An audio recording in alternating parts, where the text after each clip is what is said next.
Hello everyone. I'm here to help you today. I know you're using this video to sleep. So before that, don't forget to like the video and subscribe to the channel. Also, where are you from and what time are you watching? Now, sit back and relax. My name is Dr. Iris Calloway, and 17 months ago, I never would have believed that knowledge could be predatory. I was a preservation specialist at the Tenement Institute for Historical Documentation, focused on restoring damaged archival materials. My days consisted of careful chemical treatments, temperature-controlled environments, and the meticulous reconstruction of disintegrating paper. It was work that required patience, steady hands, and an appreciation for the persistence of human memory captured in physical form. The worst thing about my job, I'd always thought, was the occasional bureaucratic obstruction when trying to secure funding for particularly fragile collections. I was wrong.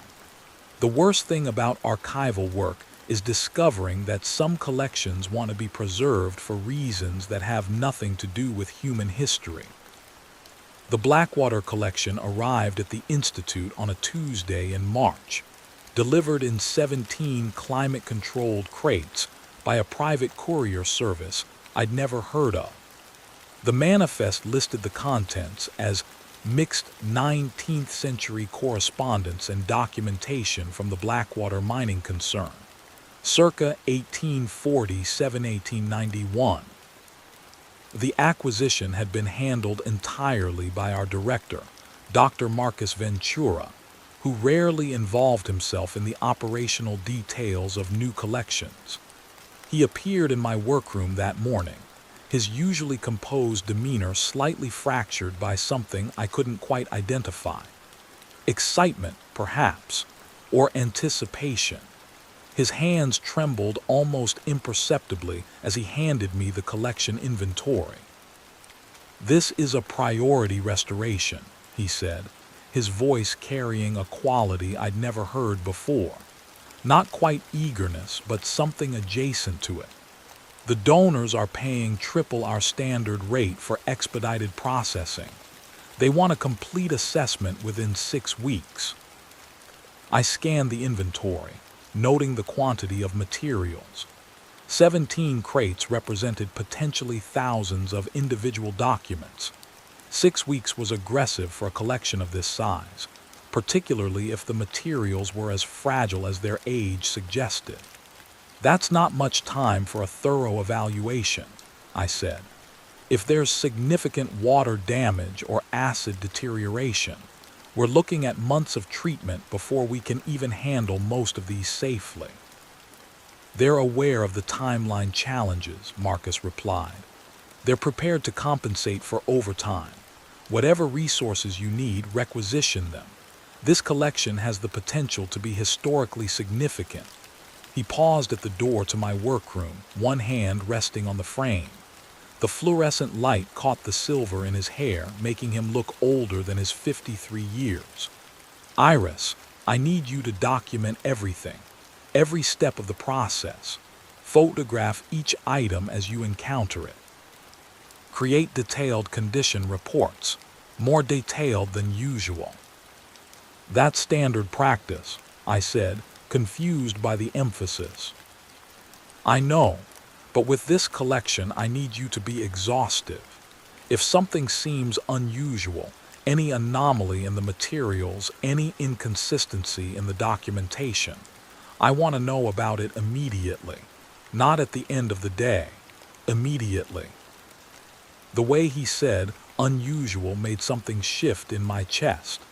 A small tightness, like the air pressure in the room had changed.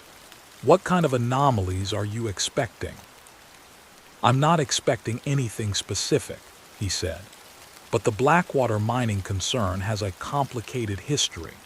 There were labor disputes, several unexplained disappearances, allegations of unsafe practices. The company dissolved rather abruptly in 1891 under circumstances that were never fully documented. These materials may contain sensitive information about those events. That made sense from a historical perspective.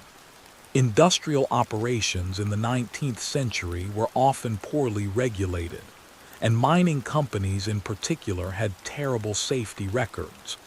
Still, Marcus's manner suggested something beyond academic interest. I'd worked with him for 7 years, processed dozens of collections under his supervision, and I'd never seen him this tense about an acquisition.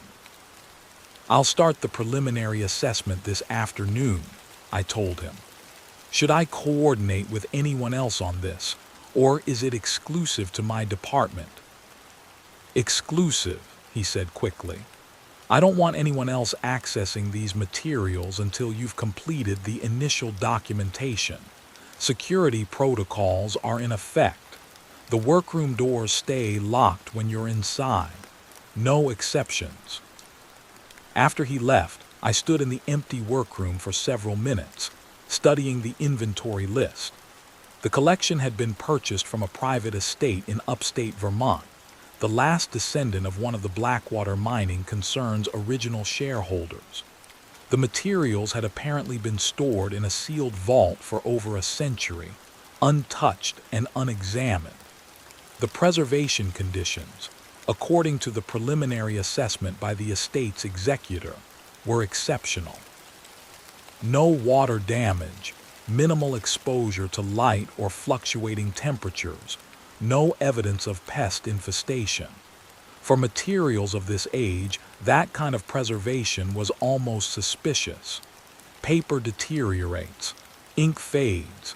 Even in optimal conditions, time extracts its price from physical documents. The crates arrived 2 hours later, wheeled into my workroom on industrial dollies by the same courier who delivered them to the Institute. He was a lean man in his 40s, wearing an unmarked gray uniform that looked vaguely military in its precision. He didn't make eye contact as he positioned the crates according to my specifications, arranging them in numerical order against the west wall of the workroom. When I offered to sign for the delivery, he shook his head and produced a tablet with a digital form I didn't recognize. The signature field required not just my name but my employee identification number, the date, the time, and a thumbprint verification. "This seems excessive for archival materials," I said, trying to keep my tone light. "Company policy, ma'am." His voice was flat, professionally neutral. "All deliveries from the Meridian Trust require enhanced verification protocols." The Meridian Trust. The acquisition facilitators. They handle specialized collections for private clients. He waited while I completed the digital form, his eyes fixed on a point somewhere above my left shoulder. When the tablet confirmed my signature, he turned without another word and left, the heavy door to my workroom clicking shut behind him with a finality that seemed too emphatic for the motion involved. I stood alone with the 17 crates, the afternoon sunlight filtering through the high windows of the workroom and casting long rectangular shadows across the sealed containers. The Institute occupied a converted textile mill from the 1920s, and my workroom retained much of the building's original industrial character. Exposed brick walls, concrete floors, ceiling-mounted tracks that had once carried fabric between processing stations. The space was large enough to spread out multiple collections simultaneously, with dedicated areas for different stages of preservation work. Chemical treatment stations along the north wall, photography and documentation equipment in the northeast corner, climate-controlled storage cabinets lining the eastern wall, long work tables in the center, their surfaces covered with acid-free blotting paper.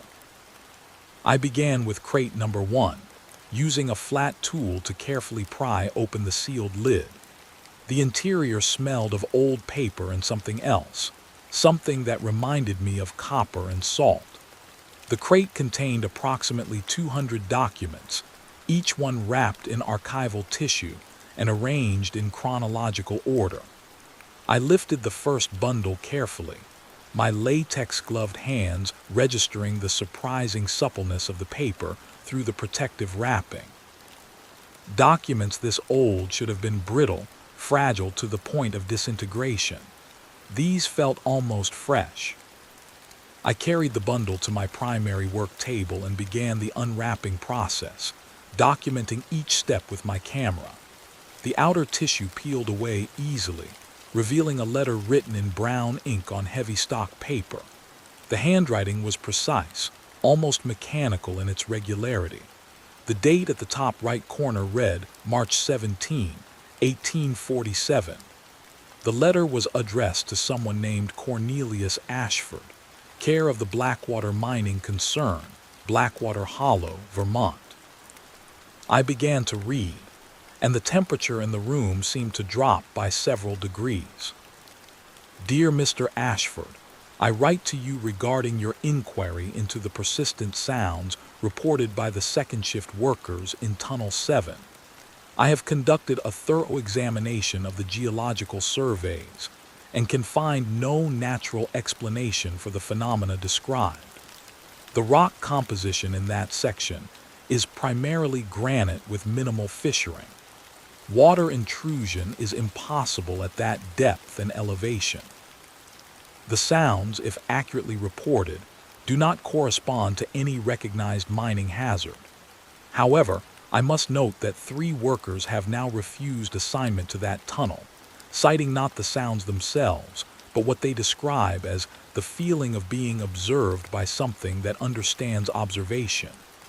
This is, of course, superstitious nonsense, but it is affecting productivity. I recommend sealing Tunnel 7 and redirecting operations to the northern expansion. The cost of managing worker anxiety exceeds any potential yield from that section. Yours in professional service, Dr. Edwin Marsh, consulting geologist. I read the letter 3 times, my professional detachment struggling against an irrational discomfort. The phrasing was normal for 19th century correspondence, but something about the content made my skin prickle. The feeling of being observed by something that understands observation. That was a very specific description, rendered in very specific language. Not feeling watched, which would have been the common phrasing, but being observed by something that understands observation. The distinction suggested intention, intelligence, a consciousness aware of its own perception. I photographed the letter from multiple angles, noting the condition in my digital log. No deterioration, no foxing or acid damage. The ink was as dark as if it had been written the previous week. I set it aside and reached for the next document in the bundle. The next item was a memorandum from Cornelius Ashford to the mine's operational manager, dated April 2, 1847. Tunnel 7 will remain in operation. The workers' complaints are noted but unsubstantiated. Dr. Marsh's recommendation to seal the tunnel is rejected. Productivity in that section has exceeded projections by 18%. Whatever the workers claim to experience, it has not prevented them from meeting their quotas. Increase the second shift staffing and implement a rotation system. No worker will be assigned to Tunnel 7 for more than 4 consecutive days. This should address the psychological component of their concerns. I set down the memorandum and looked at the remaining documents in the first crate. My hands felt cold despite the room's controlled temperature. There was nothing overtly disturbing about these materials. Business correspondence from a 19th century mining operation. But the progression of the exchange, the way Ashford dismissed legitimate worker concerns in favor of productivity metrics, created a narrative that felt less like historical documentation and more like the beginning of something worse. The third document was another letter from Dr. Marsh, dated April 15, 1847. His handwriting had changed. The precise mechanical regularity had degraded into something looser, less controlled. Mr. Ashford, I must revise my previous recommendation. I have personally descended into Tunnel 7 to conduct additional surveys. The geological composition remains unchanged from my initial assessment. However, I now understand the workers' reluctance.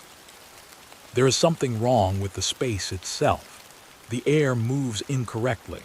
Sound propagates in ways that violate basic acoustic principles. I spent 4 hours in the tunnel conducting measurements, and during that time, I experienced a progressive sense of displacement. Not spatial displacement, but temporal, as if the present moment was becoming unstuck from the sequence of moments that preceded it. This is an inadequate description, but I lack better language. When I emerged, my assistant informed me that I had been underground for 9 hours, not 4. My chronometer confirmed his assessment. I have no memory of the missing 5 hours. I cannot recommend continued operations in Tunnel 7. The geological yield does not justify the risk to personnel. Whatever exists in that space is not amenable to human presence. I stood up from my work table and walked to the windows, needing distance from the documents. The afternoon sun was beginning its descent toward the western horizon, painting the Institute's parking lot in long shadows. Below, I could see a few employees leaving for the day, their cars pulling out of marked spaces and merging onto the access road. Normal people conducting normal activities in a normal world where time progressed linearly, and tunnels were just tunnels, empty spaces carved into rock for the purpose of resource extraction. I returned to the work table and continued documenting the contents of the first crate. Over the next 3 hours, I processed 47 documents, each one advancing the narrative of Tunnel 7 and the Blackwater mining concern's refusal to acknowledge the mounting evidence of something wrong. The correspondence grew increasingly desperate. Workers reported vivid dreams of being underground even when they were home in their beds. Several men began speaking in languages they didn't know, reciting strings of syllables that formed no recognizable words. One worker, Thomas Brennan, wrote a letter to his wife describing how he'd found himself standing in Tunnel 7 with no memory of how he'd gotten there, holding a pickaxe he didn't remember picking up, facing a wall of rock that bore marks he didn't remember making. The company's response to these reports was clinical and consistent. Increased wages for Tunnel 7 assignments, mandatory rotations to prevent prolonged exposure, detailed logging of all reported anomalies with an emphasis on finding rational explanations. Cornelius Ashford's correspondence revealed a man convinced that the productivity gains from Tunnel 7 outweighed any risk to the workers, and that the psychological disturbances were the result of mass hysteria rather than any genuine phenomenon. By 6 o'clock, I'd completed the documentation of the first crate's contents and started on the second. The light outside had faded to that peculiar blue-gray quality of late winter twilight, and I'd turned on the overhead fluorescents in the workroom. Their harsh illumination flattened the space, eliminating shadows and creating an environment that felt simultaneously clinical and oppressive. I should have felt safe in this controlled setting, surrounded by familiar equipment and procedures. Instead, I felt exposed, visible, as if the act of reading these documents had made me perceptible to something that operated on principles I didn't understand. The second crate contained operational logs from the mine, daily records of ore extraction, worker assignments, equipment maintenance. The logs were meticulously maintained, each entry signed by the shift supervisor and countersigned by Ashford himself. I photographed each page, noting the progression of dates. March through August of 1847. Nothing unusual in the early entries. Standard mining operations, productivity metrics within expected ranges, occasional equipment failures, minor injuries treated by the company physician. Then in the log dated June 23, 1847, a single line that had been crossed out but remained legible beneath the black ink. Tunnel 7 yields 17 tons. 3 workers unaccounted for at shift change. Found standing in Section 7B, non-responsive to verbal commands. Physician summoned. Workers recovered after 4 hours. No memory of incident. Recommend continued observation. The line had been struck through and replaced with Tunnel 7 yields 17 tons. No incidents. I sat back from the work table, my heart rate elevated. Someone had deliberately obscured that information, substituting a sanitized version that eliminated any reference to the worker's disappearance. The original entry was still visible because the person doing the redaction had only used a single line of ink, perhaps rushing through the process or believing that the original text would be sufficiently obscured. But under the workroom's bright lights, photographed at the right angle, both versions were clear. I documented the discrepancy in my notes and continued through the operational logs. Over the following weeks, more entries had been similarly redacted, always concerning Tunnel 7, always involving workers who became unresponsive or were found in locations they didn't remember accessing. The pattern was consistent enough to be deliberate, a systematic effort to conceal the true nature of what was happening in that section of the mine.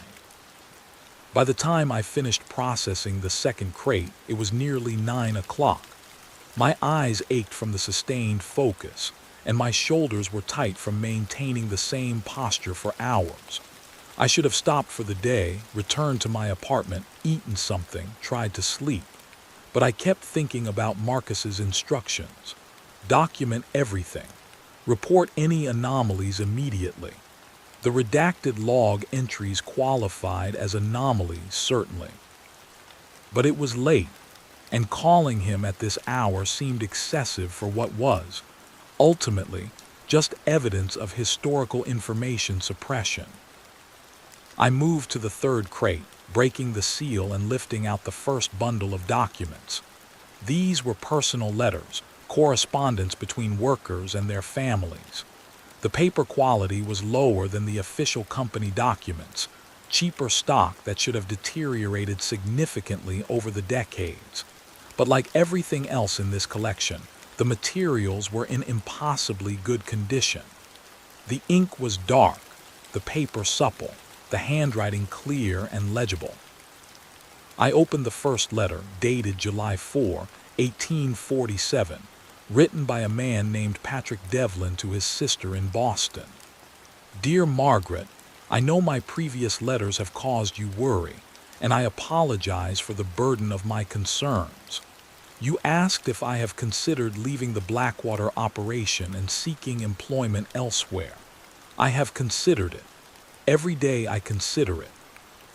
But the wages here are 3 times what I could earn in any other position, and the money I'm sending home has allowed you to keep the house and maintain Mother's care. So I stay, and I work my shifts, and I try not to think too much about what happens when I'm in Tunnel 7. You asked me to describe it more clearly, what it feels like. I will try, though the language available to me feels insufficient.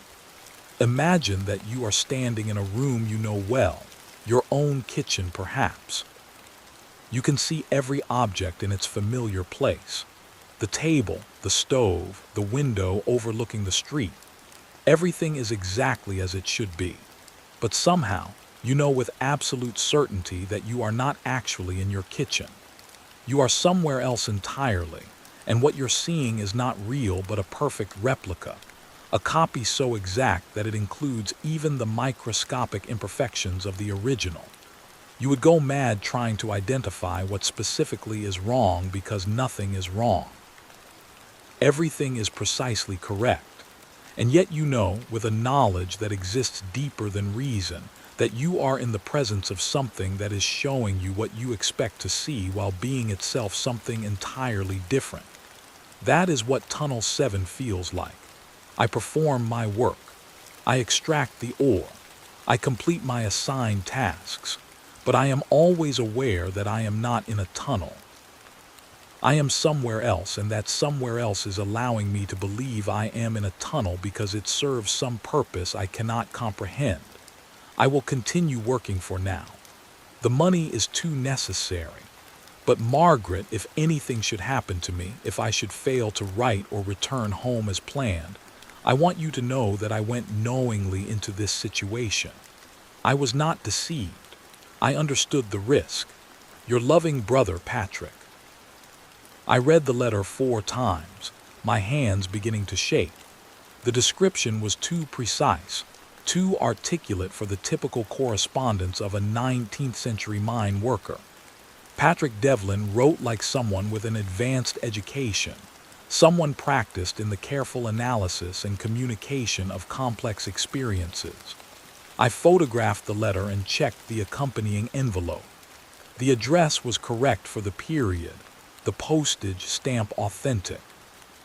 But something about the entire document felt wrong in a way I couldn't quantify. I continued through the bundle of personal correspondence, reading letter after letter that described the progressive psychological deterioration of the workers assigned to Tunnel 7. They all wrote about the same fundamental experience, the sense of displacement, the feeling of being shown something false that was simultaneously perfectly accurate. The growing conviction that the tunnel itself was not a physical space, but something that only appeared to be a physical space, a mask worn by an intelligence that understood how to present itself, in forms that human perception would accept. One letter from a worker named Samuel Hicks to his wife described attempting to measure the tunnel's dimensions. I brought my own measuring tools, not the company's equipment. I measured section 7B from 3 different positions, being careful to mark my starting and ending points.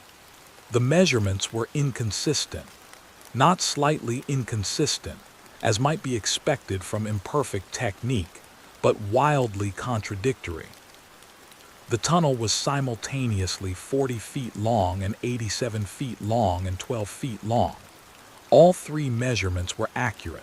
I verified each one multiple times. The tunnel was all those lengths at once, existing in states that should have been mutually exclusive. When I reported this to the shift supervisor, he told me I was suffering from fatigue and assigned me to surface duty for the remainder of the week. But I know what I measured. I know what I saw. The space does not obey the rules that govern normal space. It presents itself as a tunnel because that is what we expect to find when we descend into the earth. But it is something else, something that exists in configurations our minds cannot properly process. By midnight, I'd processed 5 of the 17 crates. My workroom had become a landscape of opened containers and categorized documents, each bundle tagged and photographed and logged in my digital system. The collection was revealing itself as a chronicle of a mining operation that had somehow accessed something that should not be accessible. Not just a dangerous working environment or a poorly managed industrial site, but a location where the fundamental nature of physical reality had become unstable, or had perhaps never been stable in the first place. I should have contacted Marcus. I should have stopped the processing and reported what I was finding. But I was caught in the momentum of the work, the professional drive to complete the documentation overwhelming the rational response to the content I was documenting. Archivists develop a kind of tunnel vision when processing collections. The materials become objects to be categorized and preserved, separate from their content and meaning. It's a necessary psychological distance that prevents the emotional weight of historical trauma from becoming paralyzing. But with the Blackwater collection, that distance kept collapsing. I would read a letter describing impossible spatial geometries, and instead of thinking about preservation protocols, I would find myself trying to visualize what the writer had experienced, trying to imagine standing in a space that was simultaneously multiple lengths, being observed by something that understood the nature of observation. I forced myself to stop at 1 in the morning, my exhaustion finally overpowering my compulsive need to continue. I secured the opened crates, locked the workroom door, and drove home through empty streets, my mind still processing the documents I'd read. My apartment felt too small when I arrived, the familiar rooms suddenly claustrophobic in a way they'd never been before. I made tea I didn't drink and stood at my kitchen window, looking out at the sleeping city and thinking about Tunnel 7, and the workers who descended into its depths, knowing something was wrong but continuing anyway because they needed the money, because they had families depending on them, because the human capacity for rationalization is vast enough to encompass even the evidence of impossible things. I didn't sleep well. My dreams were fragmented and anxious, filled with images of tunnels that went nowhere and everywhere simultaneously, spaces that folded back on themselves in configurations that violated every principle of geometry I'd ever learned. I woke several times, disoriented and convinced that my bedroom had become larger or smaller, the walls shifting position while I slept. By 6 in the morning, I'd given up on rest and returned to the Institute, driving through pre-dawn darkness that felt thicker than normal darkness, as if the night had acquired substance and weight. The Institute was empty when I arrived, the parking lot vacant except for the security guard's vehicle near the main entrance. I used my keycard to access the building and made my way to my workroom, the corridors still dark and silent. When I unlocked my workroom door and turned on the lights, I stood in the threshold for several seconds, convinced that something about the space had changed overnight. The crates were where I'd left them. My equipment was in its proper positions. The documented materials were organized exactly as I'd arranged them. But the room felt different.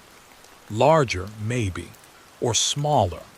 The proportions seemed subtly wrong, as if the walls had shifted by inches, creating angles that didn't quite match my memory.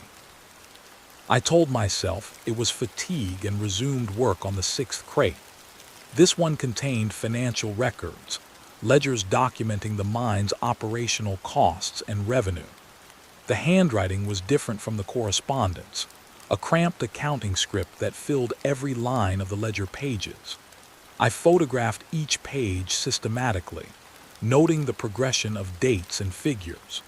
The mine had been profitable, generating significant returns despite the growing evidence of danger. Tunnel 7, in particular, had been extraordinarily productive, yielding ore at rates that exceeded any of the other operational sections. But there were anomalies in the financial records that matched the anomalies in the operational logs. Periodic payments to workers who were listed as reassigned or terminated, but who continued to appear in subsequent payroll documentation. Medical expenses that didn't correspond to any reported injuries. Large payments to a Dr. Thaddeus Wren for specialized consultation services. that occurred monthly from August 1847 through February 1848. I made a note to cross-reference Dr. Wren's name with other documents in the collection and continued through the financial ledgers. By 8 in the morning, I'd completed the 6th crate and started on the 7th. This one contained geological surveys and mining engineering documents, technical drawings of the tunnel system, rendered in precise architectural drafting. I spread the largest drawing across my work table, a comprehensive map of the Blackwater mine dated September 1847. The map showed 12 primary tunnels radiating from a central shaft, each tunnel subdivided into lettered sections. Tunnel 7 extended further than any of the others, penetrating deeper into the mountain. But the scale of the drawing didn't match the physical dimensions noted in the legend.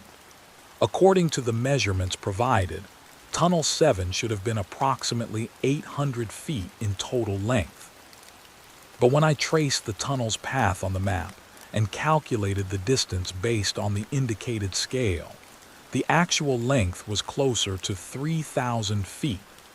Someone had either drafted the map incorrectly or deliberately distorted the scale to obscure the true depth of the tunnel. I photographed the map and moved to the next document, a geological survey signed by Dr. Marsh and dated October 12, 1847. His handwriting had deteriorated further since his last letter to Ashford. The text wandered across the page, lines of writing that sloped upward and downward without consistent orientation. I have completed my analysis of the core samples from Tunnel 7. Section 7F, the rock composition is inconsistent with surrounding formations. Mineral content includes elements that should not exist at this elevation and geological period. Specifically, I have identified traces of compounds that our current understanding would place in formations dating to the Precambrian era, approximately 2 billion years before the granite deposits that constitute the majority of this mountain range. This is impossible. The geological record does not support such an intrusion, yet the samples are unambiguous. I have tested them multiple times using different analytical methods. The results are consistent. The rock in Section 7F is not from this time, or rather, it is from multiple times simultaneously, layers of geological history compressed into a single stratum.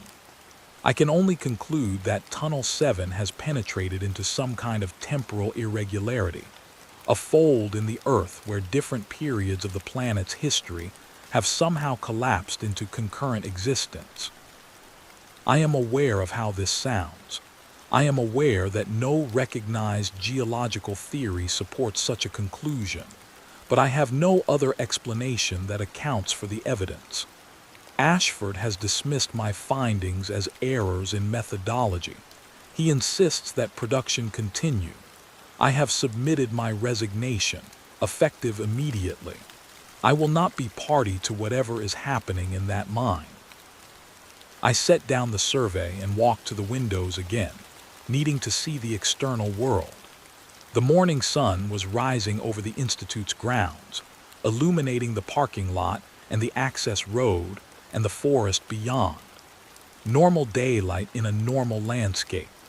But I couldn't shake the feeling that I was looking at something similar to what the Blackwater workers had described. A perfect replica of normalcy that concealed something fundamentally different beneath its surface. My phone buzzed with a text from Marcus. How's the assessment progressing? Any issues with the materials? I stared at the message for a long moment, trying to decide how to respond. The truthful answer was that the materials were in impossible condition and contained documentation of events that violated basic physical and geological principles. But I couldn't determine if those violations were genuine, or if I was reading too much into the language of 19th century correspondence, interpreting normal historical accounts through the lens of my own fatigue and susceptibility to atmospheric suggestion. I replied, "Materials are in exceptional condition. Content is unusual. Can we meet this afternoon to discuss?" His response came within seconds. "Absolutely. My office at 3 p.m. Keep documenting." I returned to the work table and continued processing the seventh crate. Over the next several hours, I worked through additional geological surveys, engineering reports, and safety documentation. A pattern emerged from the materials. The deeper Tunnel 7 extended into the mountain, the more unstable the reports became. Not unstable in terms of physical danger, but unstable in terms of basic descriptive consistency. Different engineers measuring the same section of tunnel would report wildly different dimensions. Safety inspections would note structural features that didn't appear in subsequent inspections. Equipment placed in specific locations would be found in different locations hours later, with no evidence of having been moved. One report, written by a mining engineer named Charles Reeves, described attempting to map Section 7G using a theodolite and measuring chains. I established a baseline at the entrance to Section 7G and began measuring northward. At 40 feet, I placed a marker and recorded the position. I continued measuring to 80 feet and placed a second marker. When I turned to verify my baseline, the first marker had vanished. I retraced my steps and found it at what should have been the 20-foot position, but my measuring chain indicated that it was still 40 feet from the baseline. I attempted this process 7 times with identical results. The markers would not maintain consistent positions relative to the baseline. They moved, or the space between them changed, or my measurements were somehow flawed in ways that remained consistent across multiple methodologies. I have 40 years of experience in mining engineering. I have mapped tunnels in 17 states and 3 countries. I have never encountered a space that behaves in this manner. My professional opinion is that Tunnel 7 is unsuitable for mining operations and should be sealed immediately. Ashford's response was appended to the report. Mr. Reeves' services are no longer required.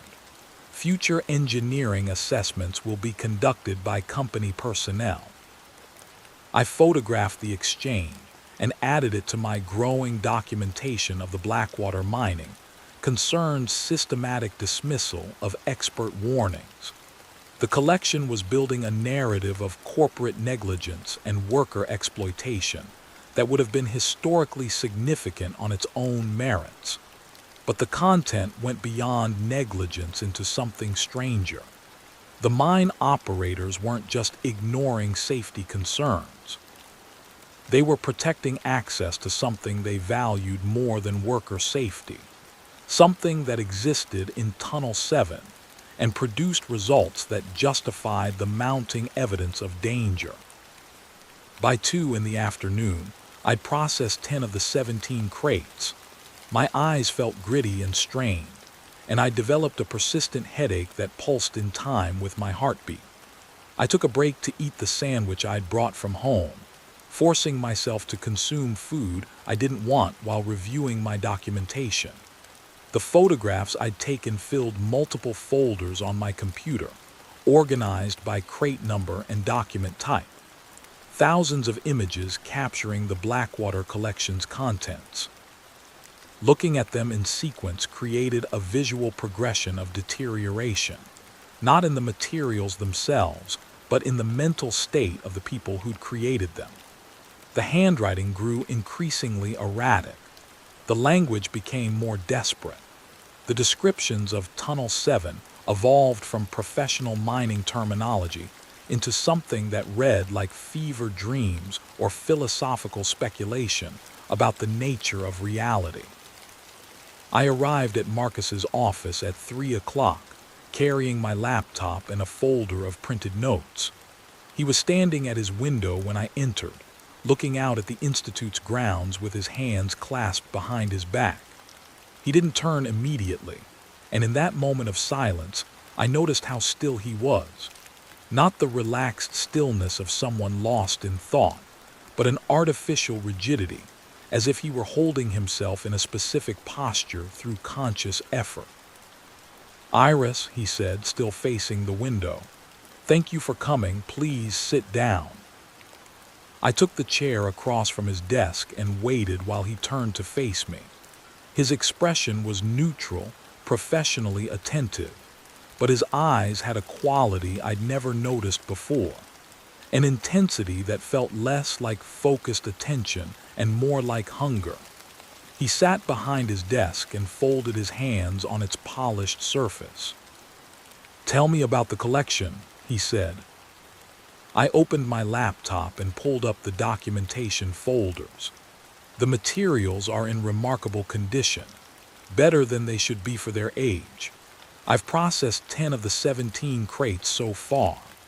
The content is primarily correspondence, operational logs, and technical documentation from the Blackwater mining, concerns operations between 1847 and 1891.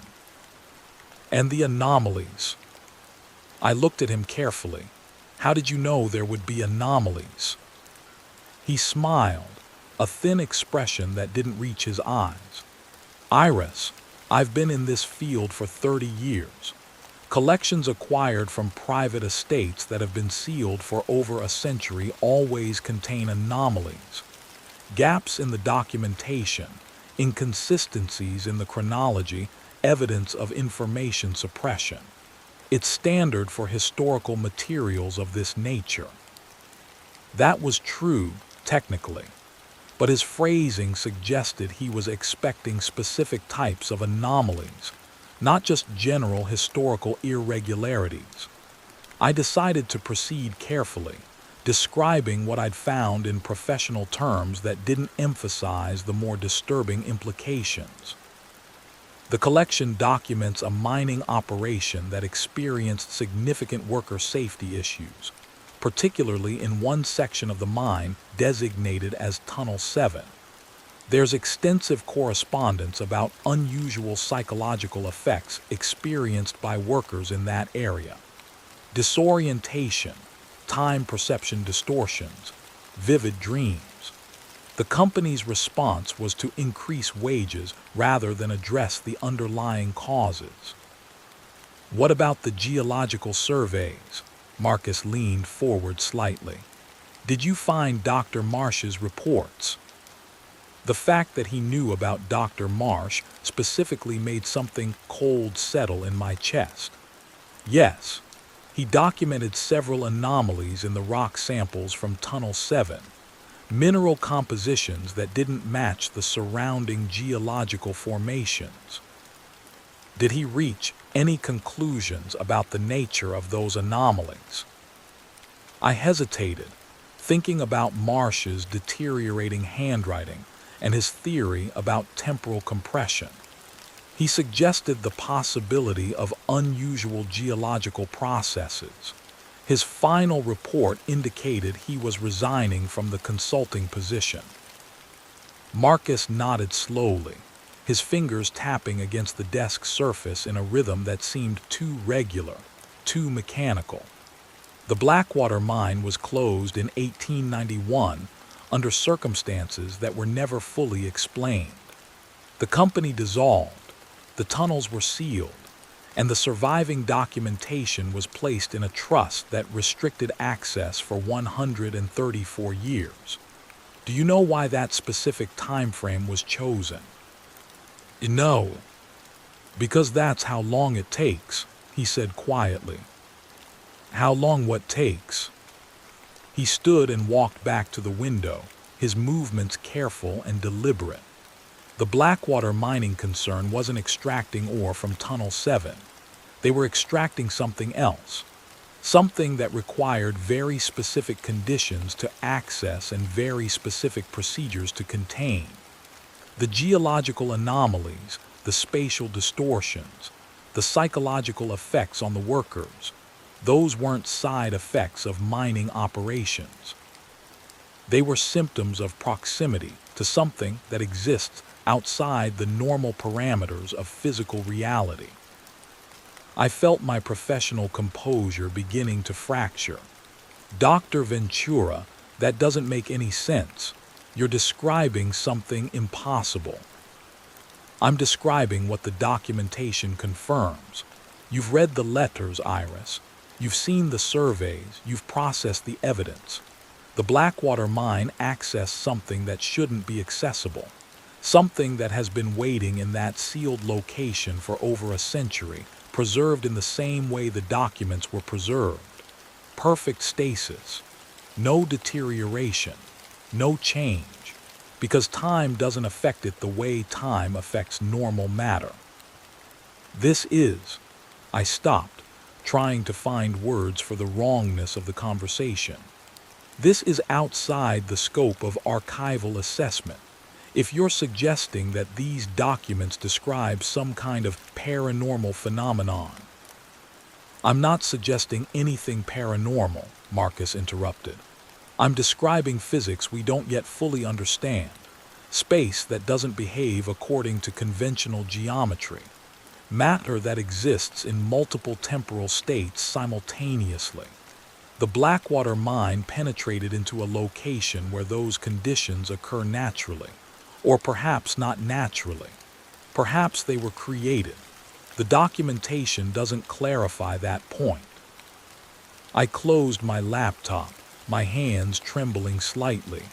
Why am I processing this collection? What is the actual purpose of this assessment? Marcus turned from the window to face me directly. The Meridian Trust that facilitated the acquisition represents a group of researchers who have been studying phenomena like the Blackwater mine for decades. They've identified 17 similar locations worldwide, places where the normal rules governing physical reality break down. The trust period for the Blackwater documentation expired 6 weeks ago, making the materials legally accessible for the first time since 1891. We acquired the collection because the researchers need to understand what the original mine operators discovered, what they accessed, what procedures they developed for interacting with it safely. Safely, I repeated, the word feeling absurd in my mouth. The workers experienced psychological deterioration, time distortions. Dr. Marsh found geological impossibilities. Nothing about this suggests safe interaction was possible. The workers who experienced the worst effects were untrained. They entered Tunnel 7 without proper preparation or understanding of what they were encountering. But there's evidence in the later documentation that some individuals developed methods for navigating the space successfully. People who could enter Tunnel 7 repeatedly without suffering the disorientation and mental degradation that affected others. The Trust wants to identify those methods, those protocols. I stood up, my professional distance finally collapsing completely under the weight of what he was describing. I'm an archival preservation specialist. I restore damaged documents and maintain environmental controls for historical collections. I'm not qualified to analyze paranormal research or whatever you're calling this. You're qualified to document what you find, Marcus said calmly. That's all I'm asking you to do. Process the remaining crates. Photograph everything. Create your detailed condition reports. The content analysis isn't your responsibility. Other specialists will handle that phase of the research. What happens to the materials after I complete the assessment? They'll be transferred to a secure facility for further study. You'll receive your standard compensation plus the overtime bonuses we discussed. The work you're doing is important, Iris. These documents are the only surviving record of what happened at Blackwater. Without proper preservation and documentation, that knowledge will be lost. I looked at him across the desk, trying to reconcile the rational administrator I'd worked with for 7 years with the person now describing reality-bending mining operations and research trust studying impossible physics. You've known about this from the beginning. The whole acquisition was specifically about these anomalies, not historical documentation. The historical documentation is important. It contextualizes the anomalies. Both aspects matter. He returned to his desk and opened a drawer, removing a document I recognized as my employment contract. Your NDA covers all materials you process through the Institute. Everything you've seen in the Blackwater collection is protected under those confidentiality provisions. You can't discuss the contents with anyone outside the research group. I signed that NDA for normal archival work, not for whatever this is. The language of the agreement doesn't distinguish between types of historical materials. You're bound by its terms regardless of the collection's content. His tone remained professional, but there was an undertone of finality that made it clear the conversation was ending. Finish the assessment, Iris. Document everything. Then we can discuss your concerns in more detail. I left his office with my laptop and my notes, my mind struggling to process the conversation. The Institute's corridors seemed longer than usual, the afternoon light filtering through the windows at wrong angles. I returned to my workroom and stood among the crates, looking at the accumulated evidence of the Blackwater mine, and thinking about Tunnel 7 extending into the mountain, penetrating into space that didn't obey normal rules, accessing something that had been waiting in the darkness for reasons no one understood. I should have walked away, should have refused to continue processing materials that were apparently connected to some kind of reality-distorting phenomenon. But I kept thinking about the workers' letters, their descriptions of financial desperation driving them into situations they knew were dangerous. I had my own version of that desperation. Student loans from my graduate education, a salary that barely covered my living expenses. The overtime compensation from this project represented 6 months of financial breathing room. And Marcus was right about one thing. Documenting the materials was within my professional scope. Whatever theoretical interpretations the researchers applied to the content afterward wasn't my responsibility. I returned to work on the 11th crate, breaking the seal and removing the first bundle of documents. These were medical records from the mine's company physician, Dr. Thaddeus Wren, the name I'd noted in the financial ledgers. His reports covered the period from August 1847 through February 1848, documenting treatment of workers assigned to Tunnel 7. The first report was dated August 3, 1847, describing treatment of a worker named James Morrison. Patient presence with acute disorientation and temporal confusion. Claims to have worked a 4-hour shift in Tunnel 7, but cannot account for an 8-hour gap in the chronological record. Physical examination reveals no injuries or obvious signs of illness. Pupil dilation is normal. Reflexes are within expected parameters. However, patient demonstrates unusual cognitive symptoms. When asked to count backward from 100, patient begins correctly but at 73 transitions to counting forward, apparently unaware of the reversal. When this is pointed out, patient becomes distressed and insists he is counting backward correctly. Subsequent testing reveals similar inversions in other sequential tasks. Patient can read text but reports that letters appear to shift position while he's looking at them, creating words that are simultaneously what they should be and variations that shouldn't be possible. I have prescribed rest and observation. Patient will remain off Tunnel 7 assignment for minimum 2 weeks. The subsequent reports documented similar symptoms across multiple workers: temporal confusion, sequential processing errors, perceptual distortions. But what struck me most was Dr. Wren's language. His descriptions were precise and detailed, but they lacked the emotional tone I'd expect from a physician encountering genuinely disturbing symptoms. He wrote about impossible perceptual phenomena with the same clinical detachment he used to describe routine injuries and illnesses. Then, in a report dated October 15, 1847, the tone shifted. I have now personally entered Tunnel 7 to better understand the conditions affecting the workers. I spent 2 hours in Section 7D conducting observational research. The experience was extraordinary. The space does not conform to normal perceptual frameworks, but with practice, one can learn to navigate the distortions.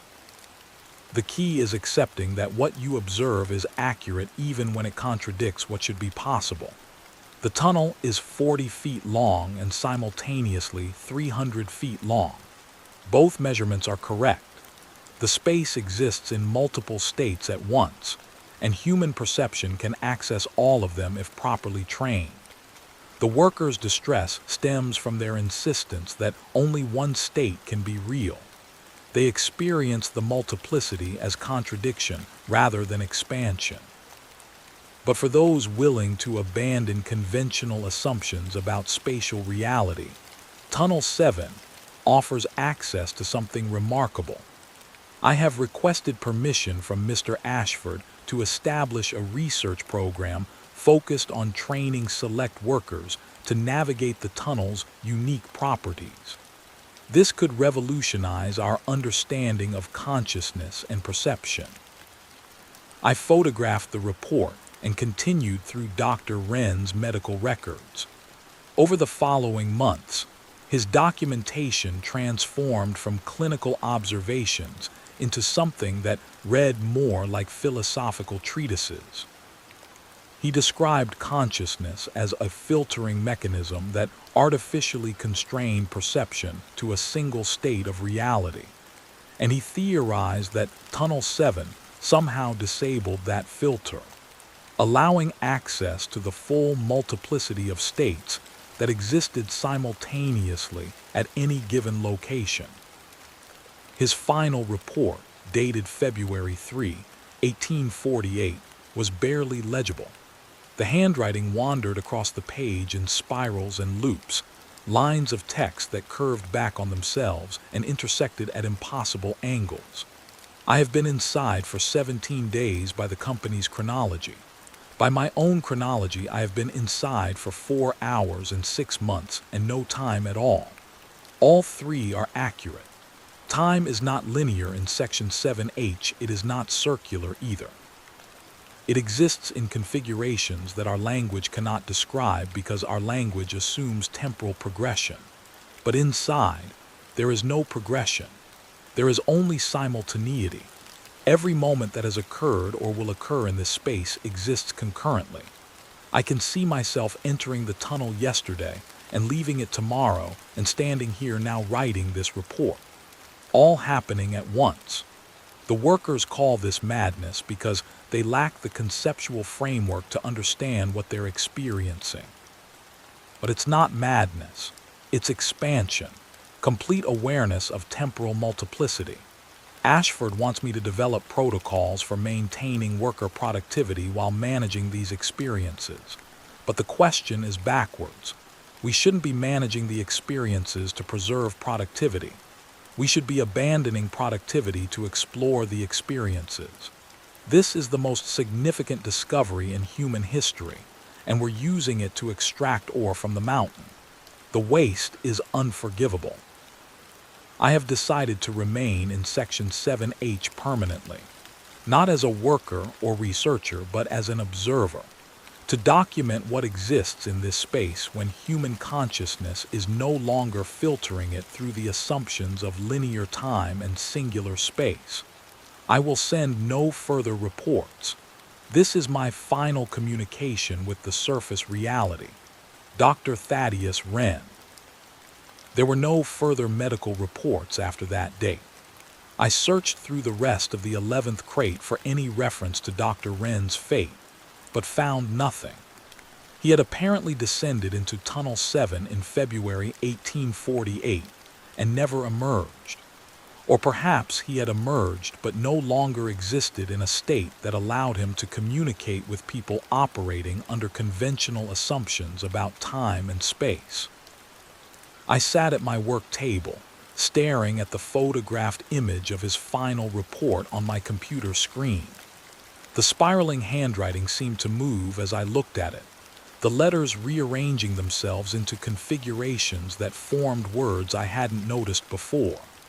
I blinked and looked away, my vision blurring. When I looked back, the text was static again, exactly as it appeared in the original document. The 12th crate contained correspondence from Cornelius Ashford to the Blackwater Mining Concerns Board of Directors, reporting on operational developments through 1848 and 1849. His letters revealed a man increasingly obsessed with Tunnel 7's productivity, while simultaneously struggling to manage the growing evidence of danger. Workers continued to experience psychological deterioration. Equipment malfunctioned in impossible ways, clocks running backward, measuring tools producing contradictory results, lanterns casting shadows that moved independently of their light sources. But the ore yield from Tunnel 7 remained extraordinarily high, and Ashford's letters emphasized this point repeatedly. Whatever was happening in that section of the mine, it was generating revenue that far exceeded any other operational area. The board of directors, operating from offices in Boston and New York, remained focused on the financial metrics. They acknowledged Ashford's reports of worker difficulties, but consistently approved his recommendation to continue operations with enhanced wages and improved rotation schedules. One letter from Ashford, dated June 17, 1849, revealed a shift in his thinking.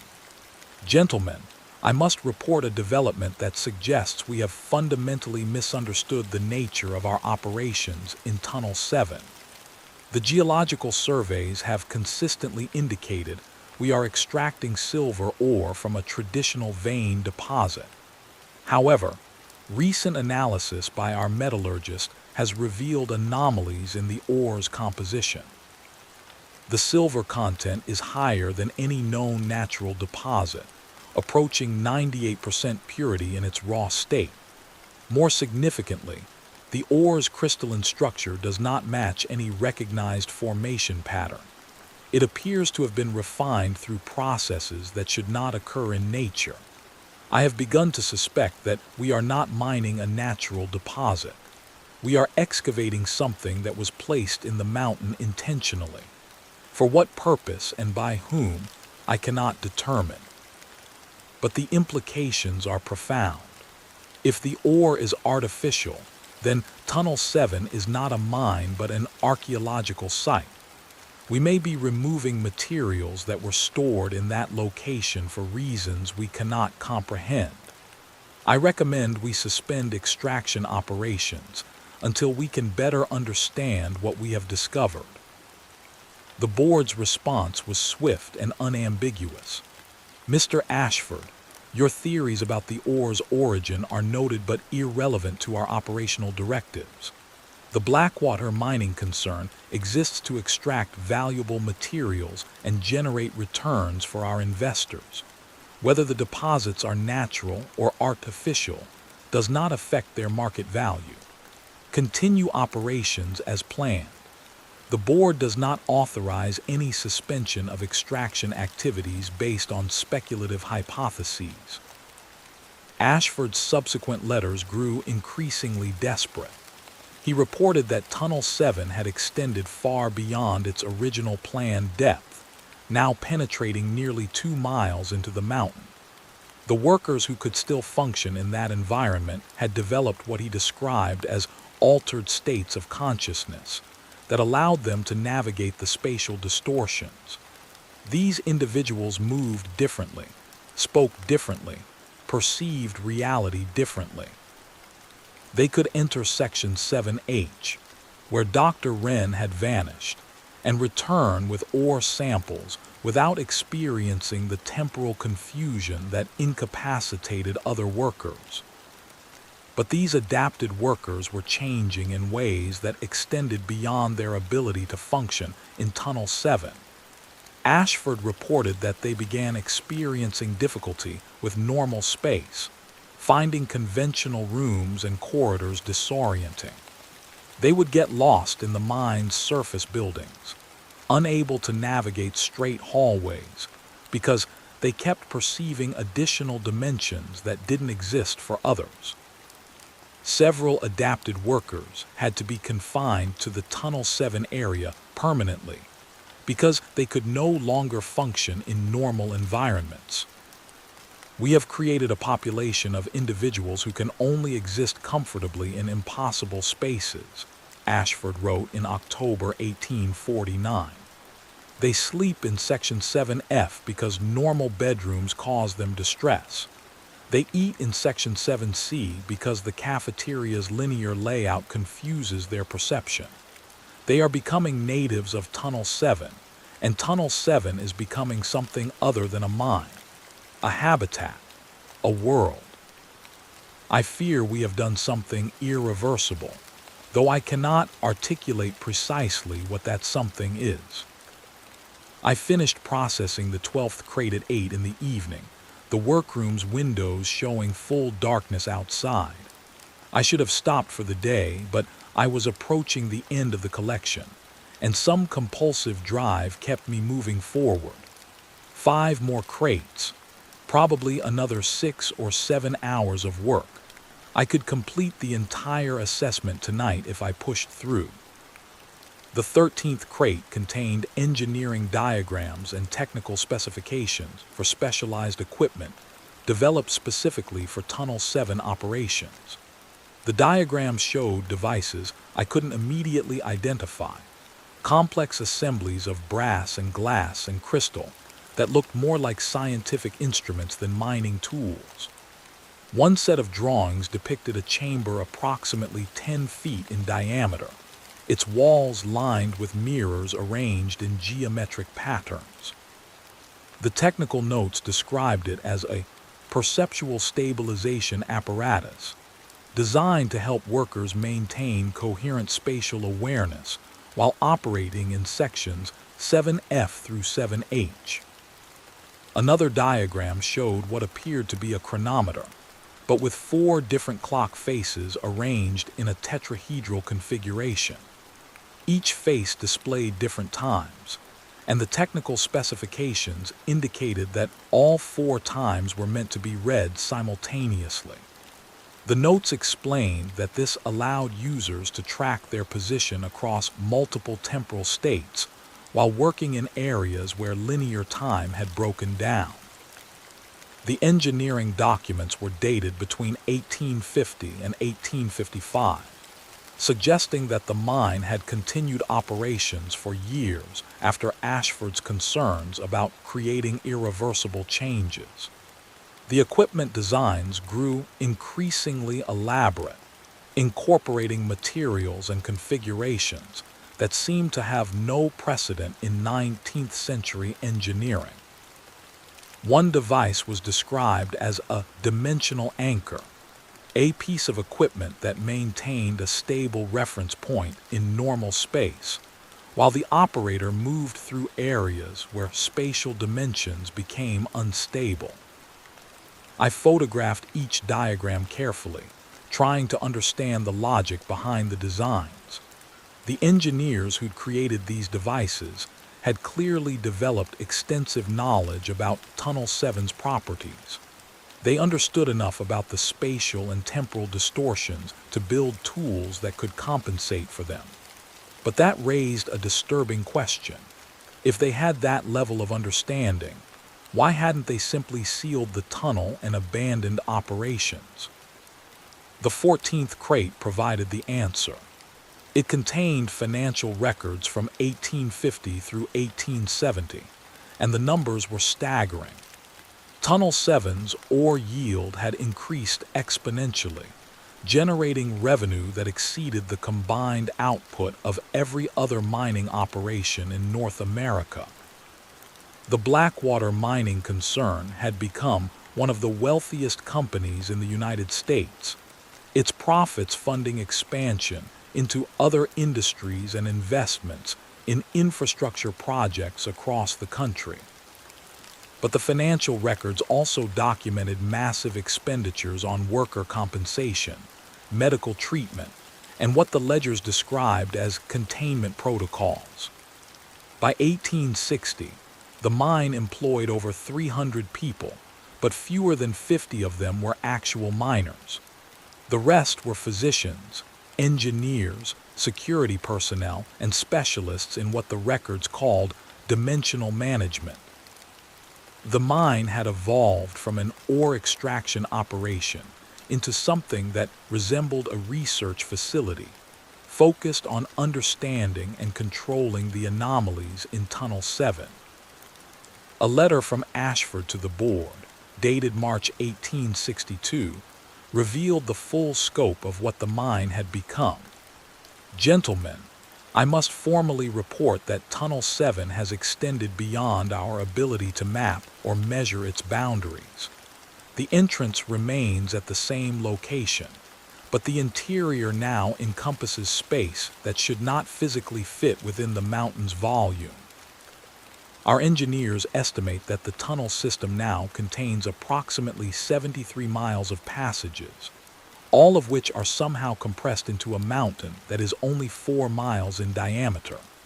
We have personnel who have been exploring the deeper sections for years, reporting discoveries that challenge every assumption we hold about physical reality. They have found chambers that contain star fields, passages that loop through time as well as space, voids that exist between states of matter. We are no longer extracting ore. We are excavating something that was never meant to be excavated. A structure, perhaps, or a storage facility, or a prison. The ore appears to have been the outer layer of something vastly larger, and by removing it, we have exposed the interior. I realize this sounds impossible. I realize the board will question my sanity. But I am reporting only what can be verified through direct observation and measurement. Tunnel 7 is not part of the mountain. It is something else entirely, something that was concealed within the mountain and is now becoming accessible. I strongly recommend we seal the entrance immediately and abandon all operations. The revenue is no longer worth the risk. The board's response was missing from the collection, but the financial records showed that operations continued for another 29 years. The ore yield declined gradually as the excavation progressed deeper into Tunnel 7's impossible interior, but the mine remained profitable through the 1880s. Then, in the financial ledger dated December 1890, a single entry appeared. Operations suspended pending board review. All personnel evacuated. Tunnel 7 entrance sealed per emergency protocols. The final 3 crates contained the documentation of that suspension and sealing. Letters between board members, evacuation orders, engineering reports on the sealing process. The mine had been shut down abruptly in January 1891 after what the records described as a containment failure. In Section 7, the details of that failure were vague, but the response had been immediate and total. All workers removed from the site. The Tunnel 7 entrance sealed with concrete and steel. The entire mine property surrounded by security fencing and placed under permanent guard. The last document in the collection was a legal agreement dated March 15, 1891, establishing the trust that would control access to the Blackwater documentation for exactly 134 years. The agreement specified that the materials could not be accessed, copied, or studied until the trust period expired. It also included a provision requiring that, when the documents were finally released, they be processed by a qualified archival specialist who would document their contents in detail before any other analysis occurred. I stared at that final provision, understanding with sudden clarity that my role in this process had been predetermined over a century ago. Someone in 1891 had known that these materials would eventually need to be preserved and documented. They had written requirements into the trust agreement that specified exactly the kind of assessment I'd been conducting. The Meridian Trust hadn't randomly selected the Institute for this collection. They'd chosen us specifically because we had the resources and expertise to fulfill the trust's original terms. I looked at the time on my computer, 2:47 a.m. I'd been working for nearly 20 consecutive hours, processing the entire Blackwater collection in a single sustained effort. My exhaustion was profound, but underneath it was a different feeling, a sense of completion mixed with dread. I documented everything, photographed every page, created a comprehensive record of the Blackwater mining concern's operations and the impossible discoveries they'd made in Tunnel 7. But I couldn't escape the feeling that the documentation itself was part of something larger. That by processing these materials, by creating detailed records and photographs and condition reports, I'd participated in some process that extended beyond archival preservation. The collection had waited 134 years to be open. The trust agreement had specified exactly how it should be handled. And now, having fulfilled those specifications, I had to wonder what would happen next. I secured the final crate and began organizing the process materials, arranging them in chronological order across my work tables. 17 crates worth of documents, each one contributing to the narrative of a mining operation that had penetrated into space that shouldn't exist and excavated something that wasn't meant to be excavated. I thought about Tunnel 7 extending through the mountain, its impossible geometry containing chambers and passages and voids that defied every physical law. I thought about the workers who'd adapted to those impossible spaces and become unable to function in normal reality. I thought about Dr. Wren descending into Section 7H to document what existed there when human consciousness stopped filtering it through conventional assumptions. And I thought about the containment failure in 1891 that had prompted the immediate evacuation and sealing. The documents hadn't specified what failed or what was being contained, but the response had been urgent enough to shut down one of the most profitable operations in the country and lock away all documentation for over a century. My phone buzzed with a text from Marcus. "How close are you to completing the assessment?" I looked at the time stamp. The message had been sent 30 seconds ago. It was nearly 3 in the morning and he was awake and monitoring my progress. I typed a response. Finished. All 17 crates processed and documented. His reply came immediately. "Excellent work. Leave everything in place. Don't remove any materials from the workroom. Security will collect them in the morning. You should go home and rest." I read the message twice, noting the specificity of his instructions. Don't remove any materials from the workroom, as if he thought I might take something, or as if removing the documents from this specific location would somehow matter. I gathered my laptop and my personal notes, checked that my camera's memory cards were in my bag, and headed for the door. That's when I noticed the change in the workroom's proportions. The space had definitely altered while I'd been working. The walls were further apart than they should have been, creating a room that was larger than the building's floor plan allowed. I could see the door I'd entered through, still in its correct position. But the distance from my work tables to that door had increased.